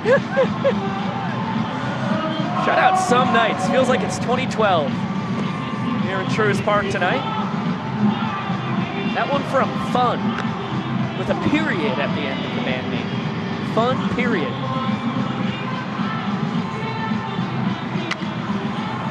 Two-one count now on Jackson. And broke it back. He'll need a new weapon. This one, Tellier going back to reactions to his unbelievable catch last Saturday night. Commented and said it was amazing to get to put the face to the voices of the reaction. That's one of the more clever comments I've ever come across on any of my social media work. Full count now on Jackson. Tellier's got as much mustard on the fastball as anyone in Bananaland. Sits 93, 94, can touch 96. Back in the day, sat 98, but didn't really know where the ball was going. As Ty pokes this one out to right center, Skoll on the run is gonna haul it in. Round number 2. Great routes tonight overall from Jake Skoll in right field. Navigating this ballpark like a seasoned veteran, made the great catch on the low liner from Dakota Stilts All-Britain. Now grabs that hard hit ball off the bat of Ty Jackson. Bananas order turns on its head, back to the top. And DR Meadows giving the fans a chance. They do not catch it. David Ray 1 for 2 on the night. And behind 0-2, has to look out for that fastball, cutter, sweeper, and the split changeup. Tough arsenal to deal with. Trick pitch from Tellier, just misses. Fastball dives down below the knees. That's been the signature trick pitch we've seen from Tellier. He's still yet to land it for a trick play strikeout. Now he goes back to his classic delivery, fires well inside of DR, and it's nothing like dancing off one that almost hits you. Well, from 0-2 to 3-2, DR doesn't bite on the slider. See what Tellier and Cosgrove go to on the payoff. There's the first sprint for the Bananas tonight. That one bounced in. Excellent play by Cosgrove on the scoop and fire. All 7 Party Animals fielders behind the pitcher and catcher, toss it around in short order and hold the speedy DR Meadows to just 1 base. It hasn't been quick work for Nate Tellier here in the bottom of the 5th. All of these plate appearances we've seen for Bananas have been 6 pitches or more. Now Reese Alexiadis, who has entered the game in the designated hitter spot for Dan Oberst, will take his first cuts tonight and get ahead in the count 2-0. Alexiadis having a superb second World Tour, hitting .340, reaching base at a .441 clip. Mighty swing and a miss. He's gone long bombs away 3 times.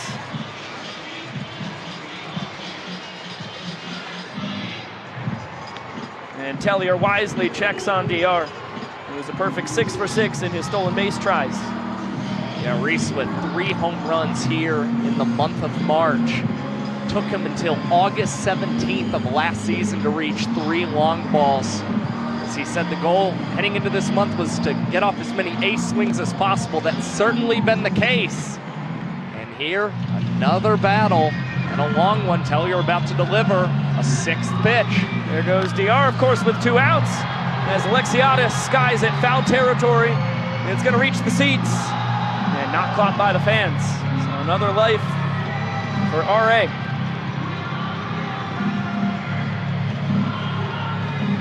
'23 Pioneer League MVP.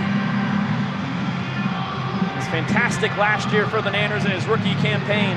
Has upped the ante so far in year 2. He just fell behind DR for the team lead in sprints.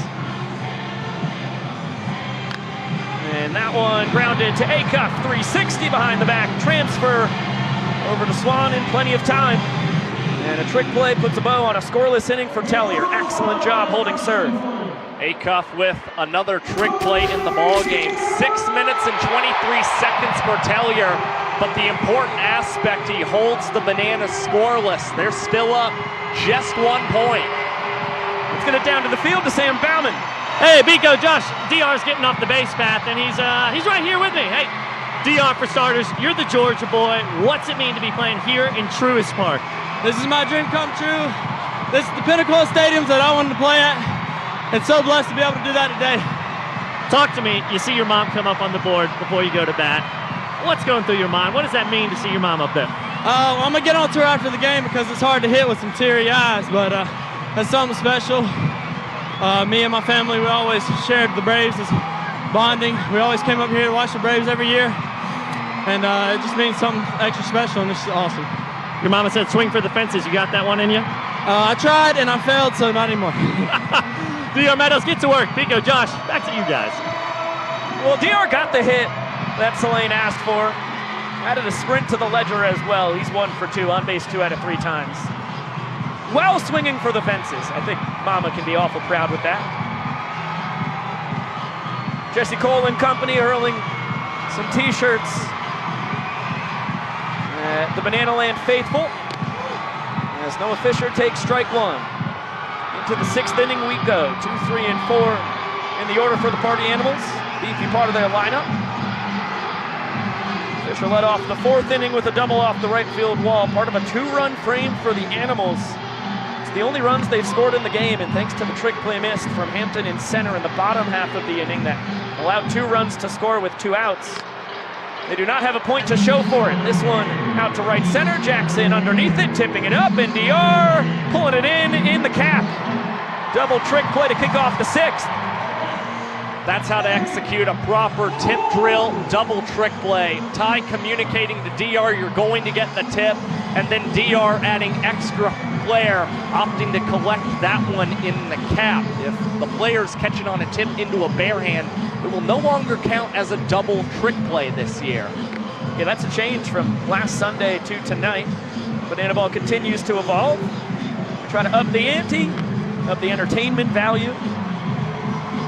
As our fearless leader, Big Yellow, loves to say, always plussing the experience. And as the kids would say, the tip drill trick play got too OP. Guys were trick play farming down there. Triple, quadruple trick plays. And that one just barely fouled. Skull 1 for 2 on the night. Reached last time on the trick play miss. Scored the 2nd of those 2 runs I was just talking about. Still the only man this year who has accumulated 1 offensive win for his team as this one drops into left field, a 2nd opposite field hit, and it's number 200 for the hometown kid in his Banana Ball career.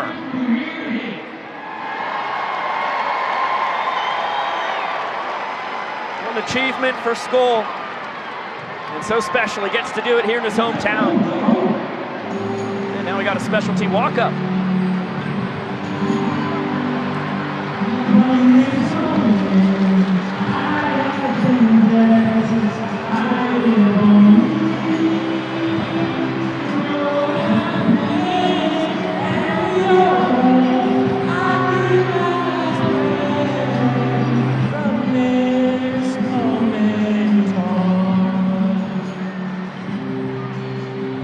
Give my hand to you with all my heart.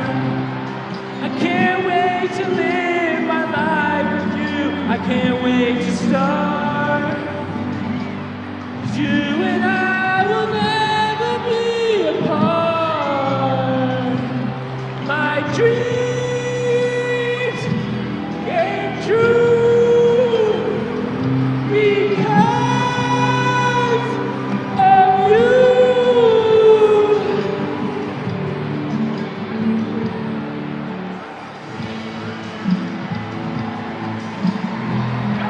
Oh man, a lot of tear-jerking moments tonight. He looks just beautiful.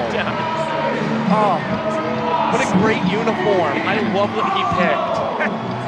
Singing from his soul. Dalton Potts couldn't contain his emotions either. Gonna give that idea to Lauren. I think that'd be wonderful for my wedding. I heard that actually happened at Chris Haynes' wedding today. Congratulations to Hainsey, BTV member. Legend at that. Broken bat flare, and Ty Jackson on the run, takes it out of the sky, and doubles up Skull off first.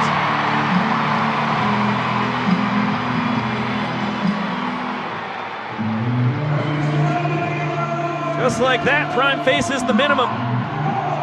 Back-to-back innings where a double play takes the Animals out of a potential rally. And you see why the Bananas keep wanting to stick with Ty Jackson in right field. A pair of trick plays and a big double play to get Corral Prime through a third inning. As we now get down to the Banananas.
Stupendous as per usual.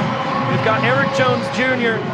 leading off the bottom of the sixth, and his Braves fandom goes deep. Got to play for the Braves with his dad, Eric Sr., goes by Brad as one of the coaches, and then rocked the Chipper Jones jersey to picture day.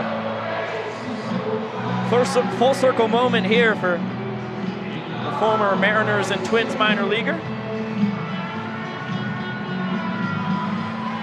3-4 and 5 for the Nanners in the bottom of the sixth. They just need one run to double their lead in the all-important points department. They're gonna have to do it against Peter Holden, 6'5" southpaw out of Vero Beach. Side army, funky delivery. There's fastball, slider, changeup. And in a 3-0 hold to the Nanners' all-time leader in home runs. He's allowed ball four sprints to nearly 22% of the batters he's faced this season. Control has been very erratic for Pistol Pete, and you see him awfully animated on the pitcher's mound after he misses with the first four to Eric Jones Jr. Good start for the Bananas, looking for a little insurance in tonight's ball game, as Flash the Kid will run for EJ for the second time tonight. Holden was primarily a starter, especially across the last 3 years of his college career at North Florida. His final 28 appearances were all starts. 38 of his last 45 trips to the mound at North Florida was in the starter's role.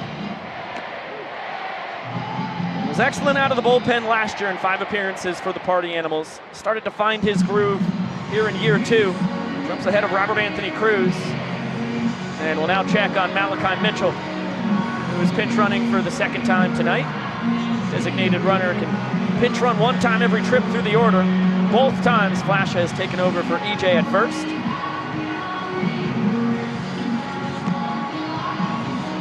Rack with a ball and a strike on him. Walked off the first inning with a booming double. That's the difference in the ball game. Singled his last time up and came around to score the inning tying run in the 4th, all the way from first, as Holden picks off Flash, throw to second from Swan, just in time. Holden with a nasty move. Swan does the rest of the work. That's the advantage the left-hander has on the pitcher's mound. Better view of the base runner at first base, and you see textbook play by the party animals. Holden to Swan to Acuff, and it appears the fans have opted to challenge the result of this play. It's a party animals fan seemingly as well, going against her squad. Okay, we will see. To the naked eye, it looked like the tag from Acuff was in time, albeit it was a bang-bang play. We'll get another gander, or 2 or 3.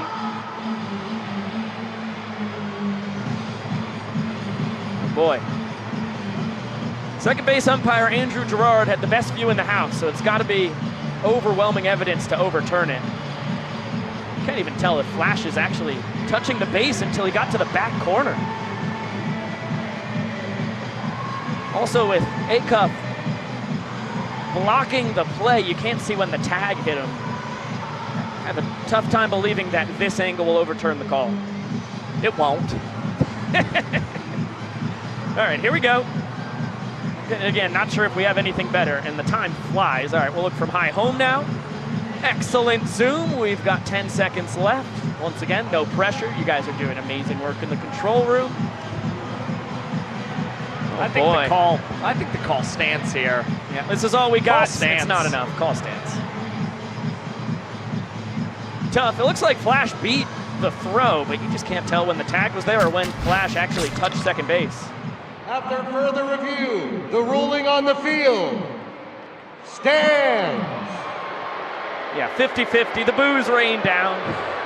Understandably so.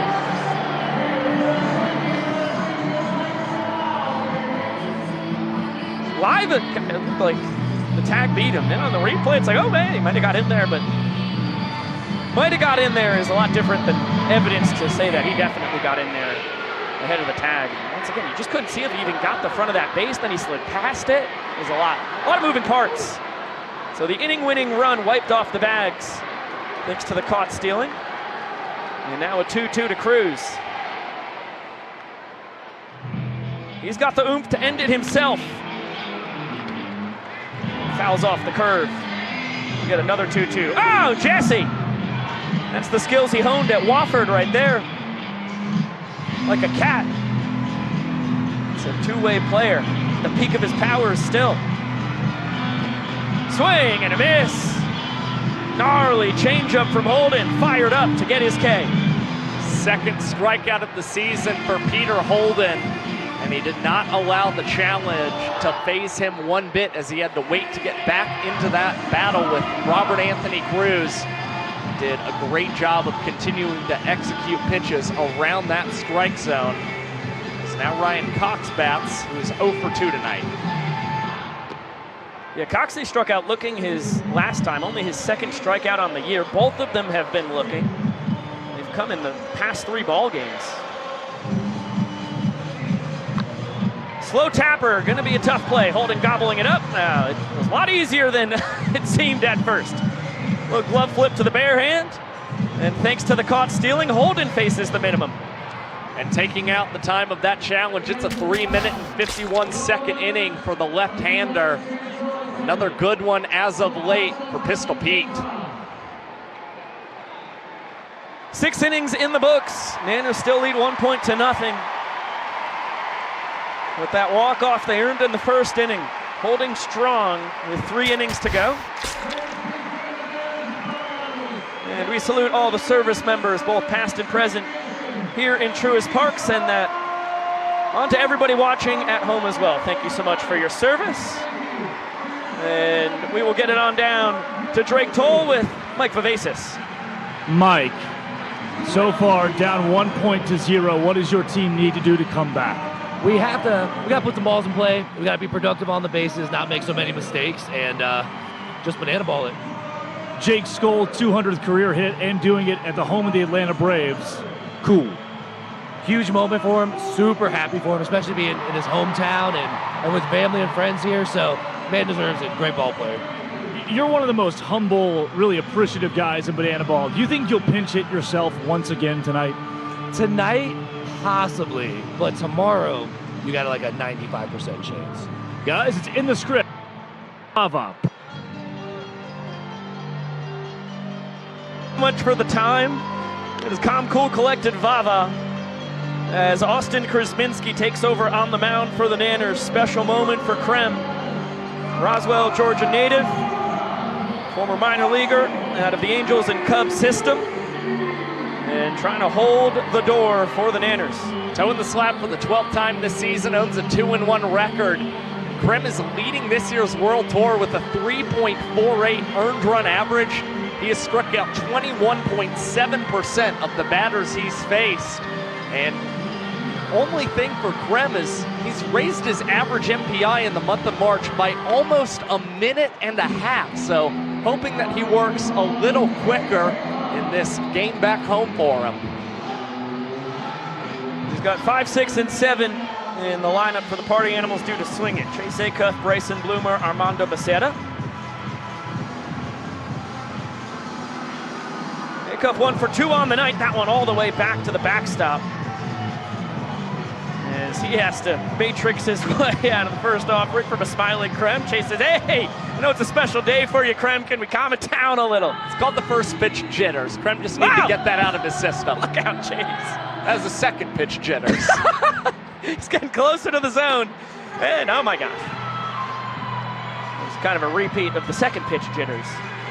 But it's not the third pitch jitters. No, and fourth pitch, he's in the zone. Krem's another one of the harder throwers in Banana Land. It's about 92 to 93, can touch 95. But out of his first 5 pitches, 4 of them miss. And Acuff's got himself a sprint.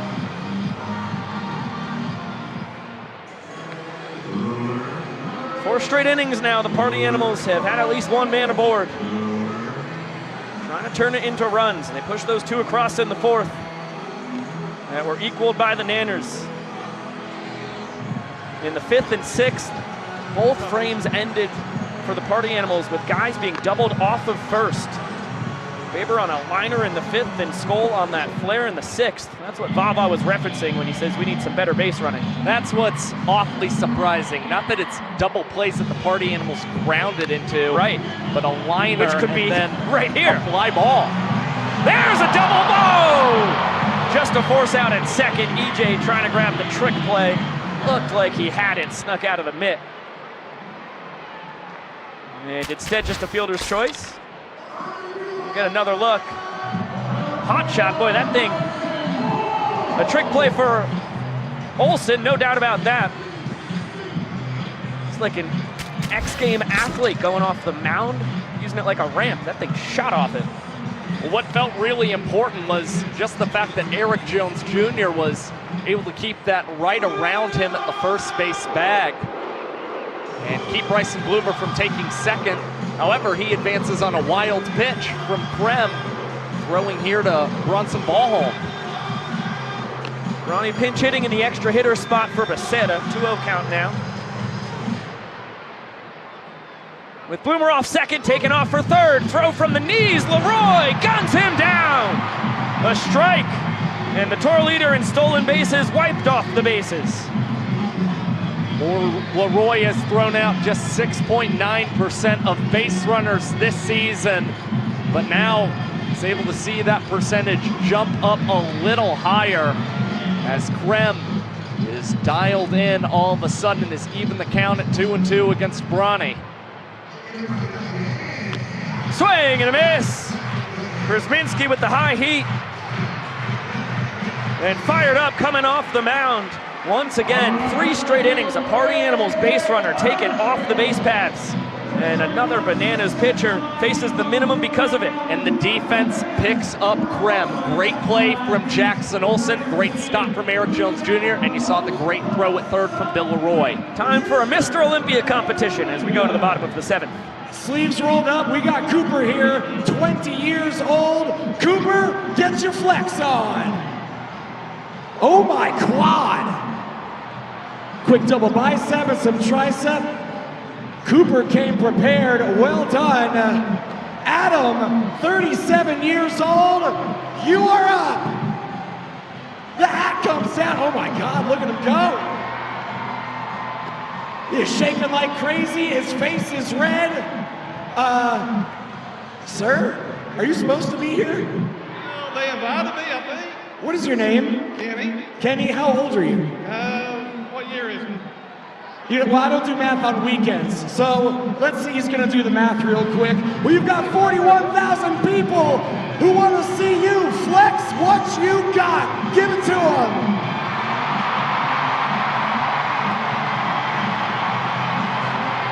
Look at him go! Flings the shirt away! He could pass out at any second. Atlanta, you're deciding who wins. Was it Cooper? Was it Adam? Or was it Kenny? Congratulations, Kenny! You are Mr. Banana Olympia! Congratulations, Mr. Olympia. Our former Mr. Olympia, Jake Lialios, takes over on the mound here in the bottom of the 7th. 11th game for Lialios this year. Party Animals have been able to match the Bananas punch for punch since the 2nd inning. And much like we saw as Krusminski pitched the top half of the inning, Lialios, another man with an earned run average below 4 this season for the Party Animals, and has only issued 1 ball-4 sprint. And we're gonna get a little entrance here from base.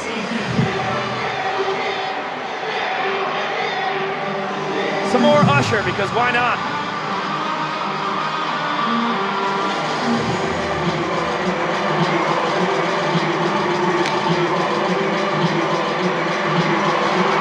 Holy flippability.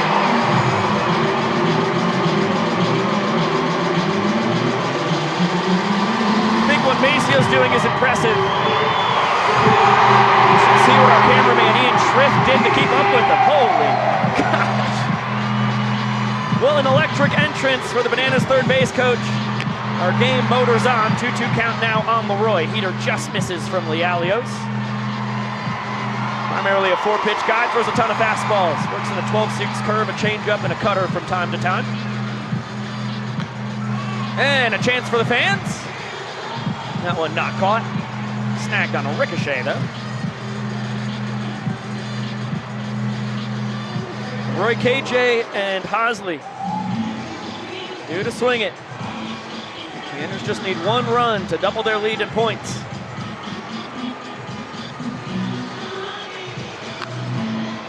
This one lifted in the infield. Acuff making the call. And he'll make the catch. No funny business for out number 1. Now that one's so high in the air for Chase Acuff. Did not want to possibly risk dropping that and putting a man on for the Bananas here to start the bottom of the 7th.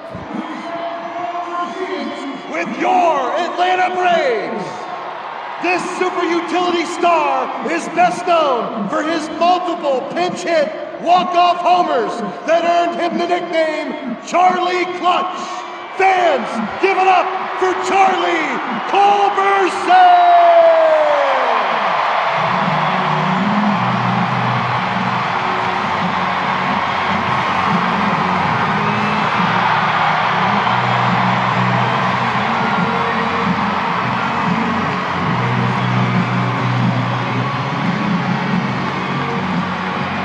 A special moment for Charlie Culberson, Josh Talevsky, and all of Braves country. How about the gritty up to the dish? Charlie clearly well accustomed to Banana Land. A folk hero here in Atlanta. Digs in for his Banana Land debut. Ahead 1-0 against Lialios. Now he's gonna have to wait for Lialios and ball home to dance.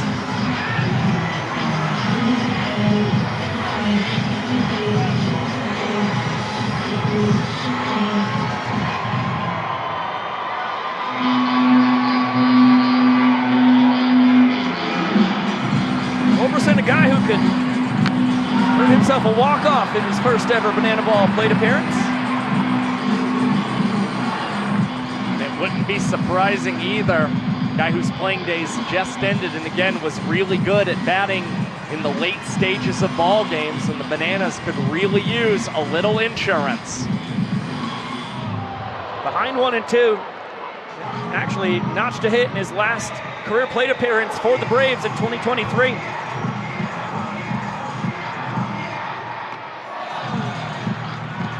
Two-two.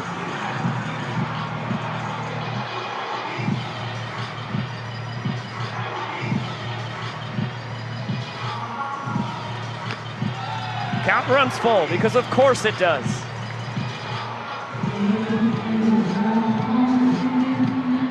Payoff coming to Charlie Clutch. Line drive, foul. Culberson just a tad early. Good lumber though.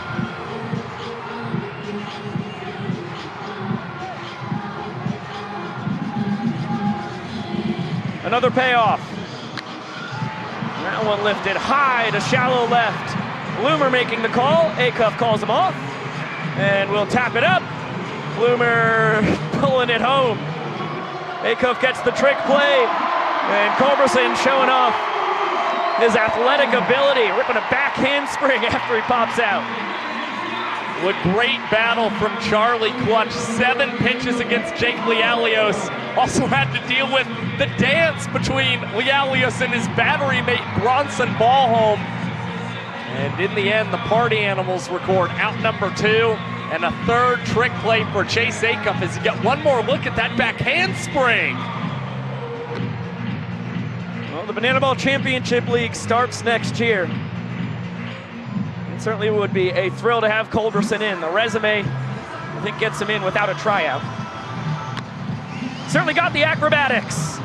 Bloomer pulls off the Professor over to first in plenty of time, and Lialios with a 1-2-3 frame as he holds serve, and it's still just a 1-point deficit for the Animals as we head to the 8th. Still a extremely tight ball game, and despite some fun stuff from the Bananas in the 7th, the Party Animals dazzled defensively. Let's get it on down to Sam Bauman. Hey, Vico, Josh, yeah, we're here with Charlie Clutch. Charlie, talk to me. Coming out here in Truist, we saw the standing ovation. It wasn't long ago you were playing here. How did it feel? Yeah, it was pretty amazing, honestly. Watching from the stands with family and friends. The Banana Land, it's a blast. And I got my heart's beating a little bit. This is a blast. What a cool experience. I'm glad I was part of it, honestly. Yeah. Charlie, not only could you play, you entertained out there. The backflip, the handspring. Have you had this in your bag all along? Yeah, since I was a little kid, but I haven't done it in a while. But you know what? Why not? No better place than to do it here at Truist with the Bananas. So this was a lot of fun. Charlie, a future in Banana Ball maybe? We can coax you back here one of these days? I don't know. Some of the guys said they'd like to have me, but we'll see. No. If they'd have me back, yeah, for sure. Definitely do it again. Charlie Clutch, one of a kind. What a night for him here in Banana Ball. Vico, Josh, let's get back to you. Thanks so much, SB. Thank you very much for the time, Charlie. So cool to get to see his Banana Ball debut. Good battle at the dish. An excellent showmanship coming up to the plate and heading back off the diamond as well. I mean, he could play all over the diamond. Played first, second, short, third, left and right, but we never saw those kinds of acrobatics. We just saw some really great diving plays and some incredible throws home.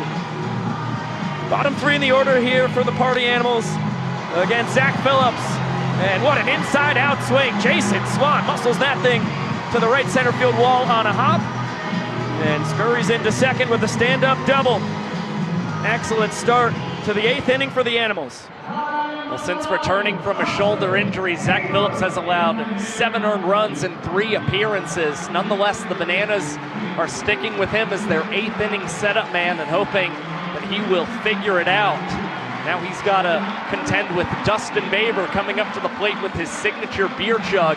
And Babes is batting .300 after downing the Brewski this year.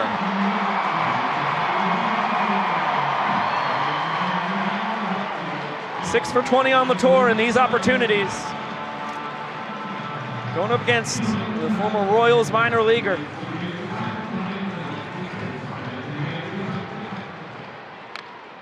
Philly's pedigree says that he will turn it around. This is his 3rd World Tour. Spent 4 years in the Royals organization before his journey took him to Banana Land. Great arsenal, 4-seam, 2-seam cut fastballs, curveball, and a change. Center cut changeup right there, fools Baber, he's ahead 0-2. Tried to backdoor the bender, does not find the zone. Babes lifts this one, shallow right.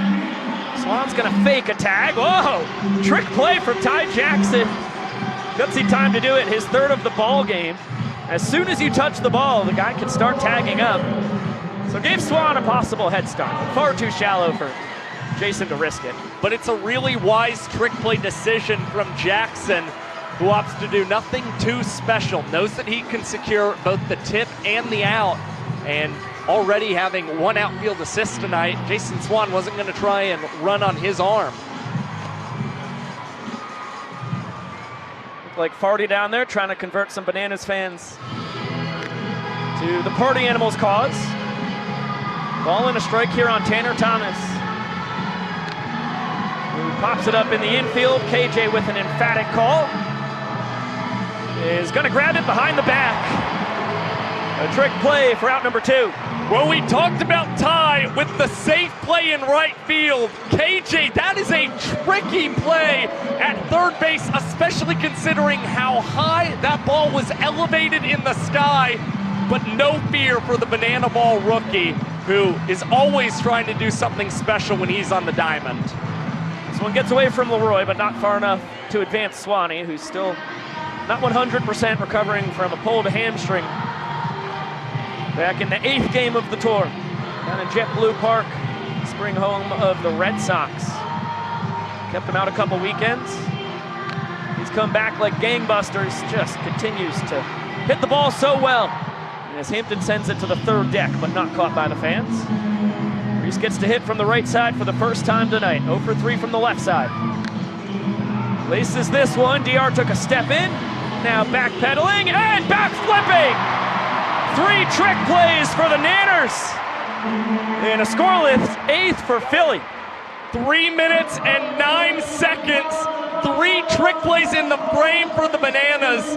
And after the team had an ERA above 11 last season in Gwinnett County, the way they have pitched tonight has got to feel really good for all of the arms and Tyler Gillum and Adam Byrant. Join in as we all sing Yellow.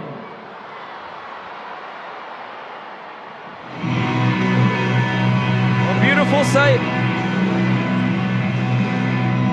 Truist Park turns yellow.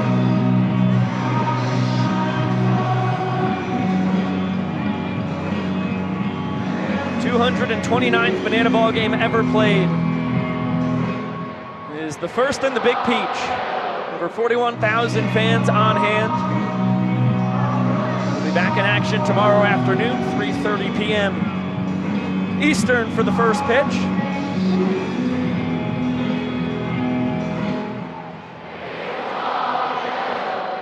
You talk about that Bananas pitching staff. Boy, they got clobbered as the Party Animals took 2 of 3 from them in Gwinnett County last tour. AAA home here of the Braves. Tonight, only 2 runs. They were both in the 4th. One of them was unearned.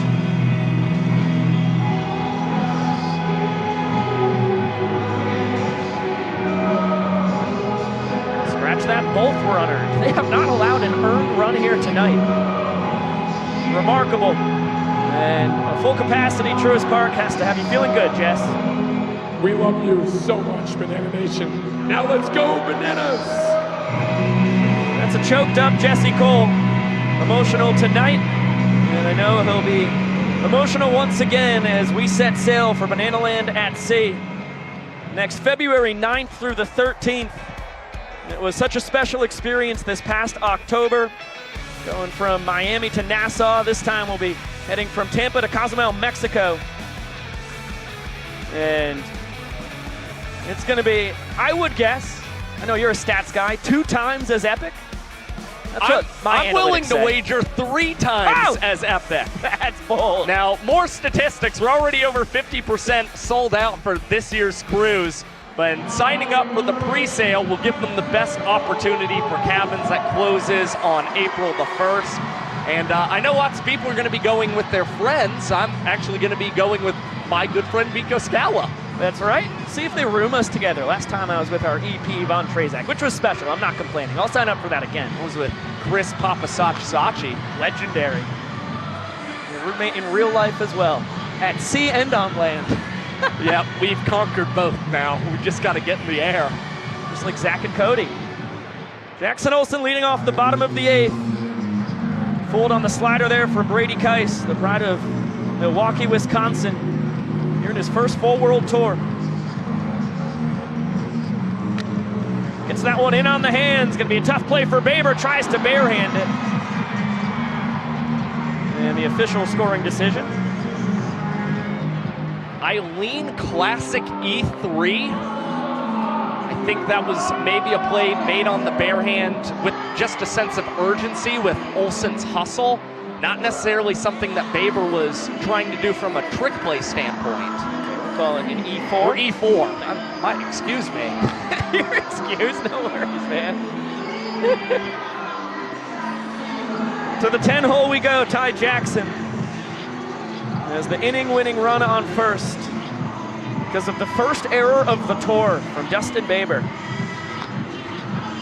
Former JUCO Gold Glover back in his Daytona State days. Finished up at North Carolina A&T. Unbelievable glove all the way. Played a lot of shortstop in his college days.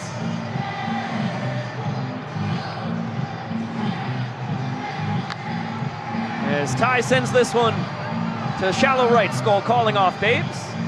And there's out number 1.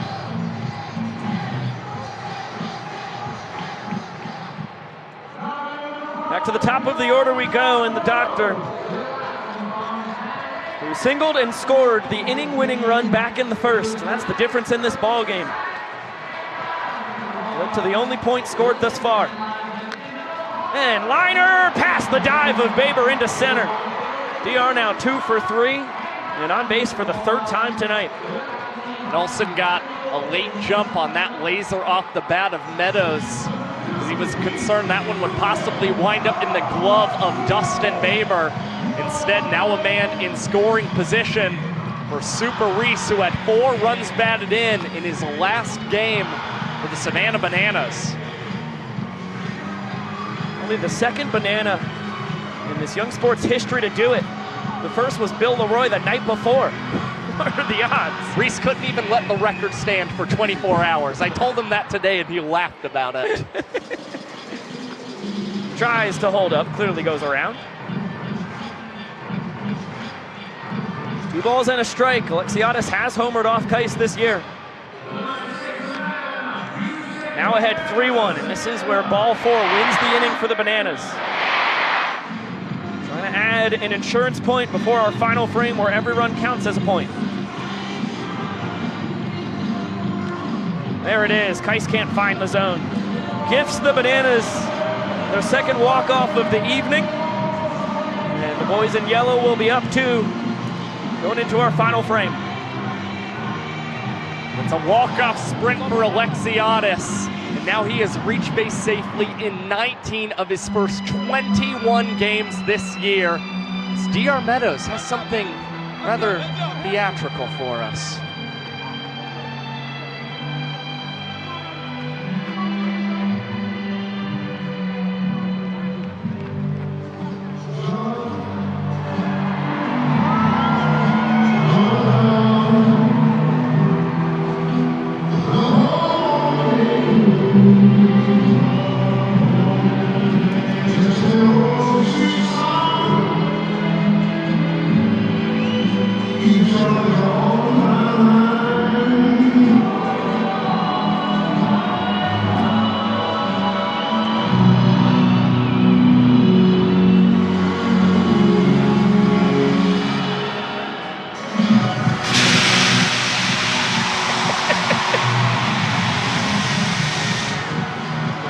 remix.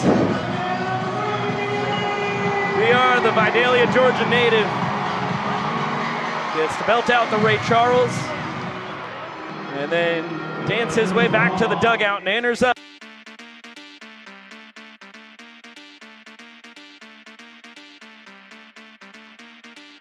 Point if we're tied at the end of the ninth. We will go to showdowns. The Bananas may be up 2 points in this ball game, but if the Party Animals are able to score 2 runs here in the ninth, it would tie up our ball game. And they fortunately have 2, 3, and 4 due up in the order, Fisher Skull and Andy Cosgrove. And from there, depending on if any of those batters have success, you could see them utilize their golden batter and possibly bat those guys for a second time in the inning. It'll be a tough task for the Animals. They've got the big boppers due to swing it. But they'll have to mount a rally against one of the greatest pitchers in banana ball history. And Danny Hosley has been in a groove as of late. He's been nearly unhittable.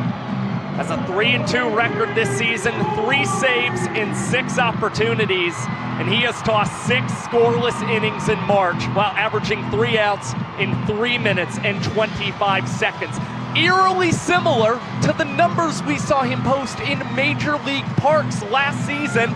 It was 6 scoreless innings and a 3-minute and 21-second MPI.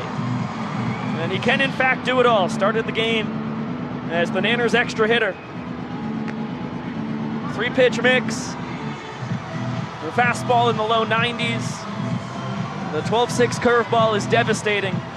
And the Vulcan changeup is the greatest pitch in banana ball history. And something you really love to see from your closer, if you're the Bananas, he's got a 30.2% strikeout rate this season, far and away the highest on the World Tour. It's a key reason he has been so successful, especially as of late. Fisher doubled back in the 4th. 1 for 3 on the night. Party Animals need to get a guy on before they can think about tying this game. It was Fisher's 2-bagger that kick-started that 2-run inning. It's the only 2 runs the Animals have pushed across tonight. This one lifted out to left. Jackson hustling, twisting just in front of the track. There's out number 1. Uncomfortable route for Ty Jackson, and we saw Fisher with a double off the right field wall earlier in the ballgame. It looked like that one could possibly keep on carrying.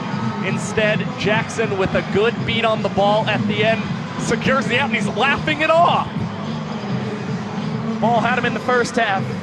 Not gonna lie. Ty emerges victorious. And here is Jake Skoll, the greatest hitter on this tour. The greatest to ever do it. Can't connect on the fastball from Hosley, who's been beating him lately with a steady diet of gas. There's the changeup.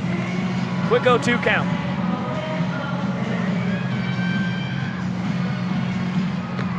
Back to the fastball. Good morning, good afternoon, good night. Animals down to their final out. And it's quick work yet again from Danny Do-It-All. 2 outs in 1 minute and 27 seconds. And you talk about pitch efficiency, 3-pitch strikeouts. You are always going to take those, especially against a Tour MVP candidate in Skull. Fastball, changeup, fastball. Hosley making it look easy. Has to go through the former Twins minor leaguer to get the victory. Cosgrove fouls the heater straight back. Andy 1 for 3 on the night. RBI single back in the 4th.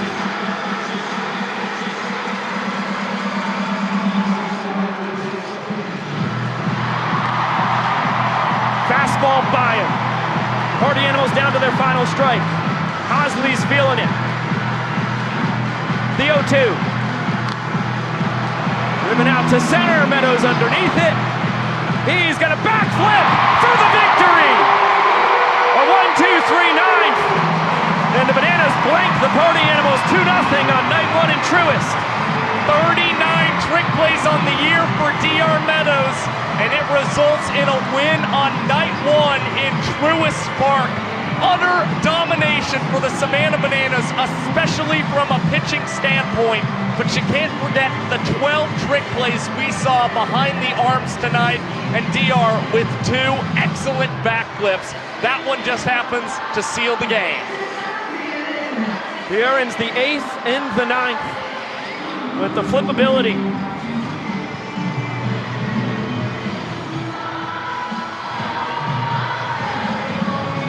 And he's the first outfielder to 40 trick plays this year. Anders get to dance. A whole lot of diehard Braves fans on this Bananas squad.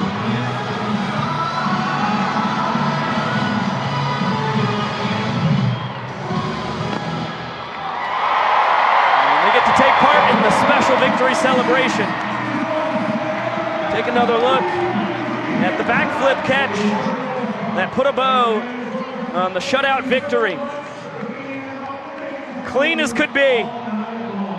And the kid out of Vidalia, Georgia, who grew up in Braves jerseys from the diaper days, with a huge celebration with Cruz and Jackson. And we'll get it down to SB with our showman of the night, Jared Donaldson. Biko, Josh, it's Donnie Day, but it's showman of the night for Jared Donaldson. Donnie, first start in an MLB stadium, lights out. What's going through your mind? Man, I just thank the good Lord above. You know, I got my family over there. I got all my college teammates. Just a big thank you to all of them for coming. I got these great guys behind me on the field. Just having them here, dude, it's unbelievable. Just being able to come out here and play this game of baseball. And you get to play today in Truist Park. A Georgia boy here playing at the home of the Braves. What's that mean? Was bucket list? Yeah, just childhood dream. You know, grew up going to Turner Field, and I've been here a couple of times, but it's surreal, man. It's unbelievable. I sat and taken it all in. What can you say about the pitching staff? I mean, you started out 3 scoreless innings, and then the guys behind you came up, and they tried to keep up where you started them off, Donnie. Bill back there does an amazing job, and, you know, us having the infielders, having the confidence we have in them, dude, just getting out there, being able to pound the zone, throw strikes, and let them do crazy stuff behind us. It's only up from here. Jared Donaldson, our showman of the night. Go celebrate with the boys. Showman of the night for Donnie Day, guys. Biko, Josh. Thanks, SB. Impressive performance by Donaldson. 3 shutout innings, 2 hits, 4 Ks. And then handed the ball to Prime. A couple unearned runs on 3 innings of work. And then Philly, Krim, and Hosley took it home. Yeah, it's a second straight start where Jared Donaldson earns the win. You could argue that maybe T.R. Meadows could have stolen the award at the end of the ballgame, but I think it is apropos that Donnie was our showman considering how strong the pitching was for the Bananas tonight. Had a 3-minute and 46-second first inning, 3-minute and 54-second second, and then his third inning, 2 minutes and 32 seconds. So it was pretty unbelievable what we got out of Jared Donaldson, and he induced 4 trick plays as well, and that's what you want to see from a starting pitcher. And also had a couple electric strikeouts with great celebrations as well with Bill Leroy. You can usually tell when Donnie's dialed in early. 4-pitch K of Hampton to start the ball game. Nothing but heat. And then he started breaking out the nasty splitters and sliders. Yeah, you saw effective use of all of the pitches in his arsenal. And what you also don't want to forget with Jared Donaldson, last season, he posted a 2.72 earned run average in big league ballpark. So he's done very well on big stages. He's a big game pitcher. A big reason why the Bananas won their 2nd straight Pettit Cup championship in 2022, and now here in his 3rd World Tour, he is rounding into form pretty early on, as per usual. Welcome back inside the booth with Josh Tolevsky, Biko Scala. Thank you all so much for spending your Saturday night with us here in virtual Banana Land. It was Nanners domination for a 3rd straight contest. They now have 12 wins to the Party Animals 9 and go for the sweep here in Truist Park tomorrow afternoon, where it'll be a 3:30 Eastern first pitch. Yeah, the last 2 games in Savannah, we saw the offense dominate for the Savannah Bananas. The pitching was pretty solid, but it was unbelievable in tonight's ball game. To shut out the Party Animals when it comes to points is not an easy task, but the Bananas pitchers were able to accomplish that here on night 1 in Truist Park.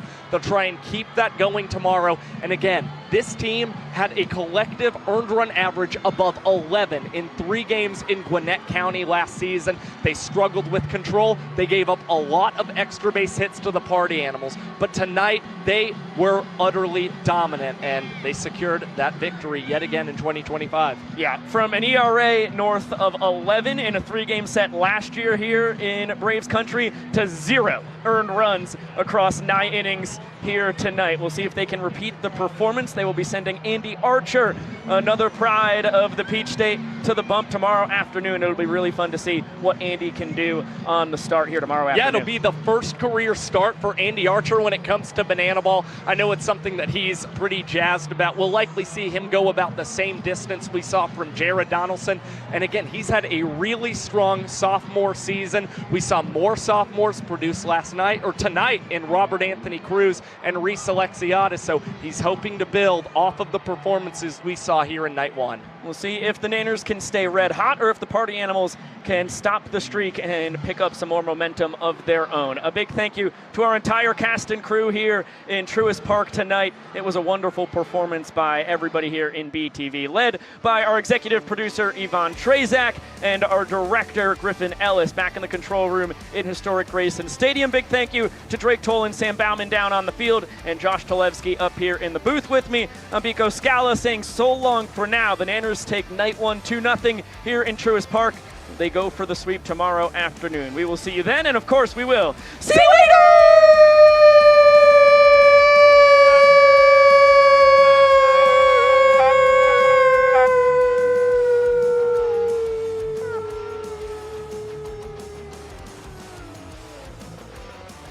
Truist Park.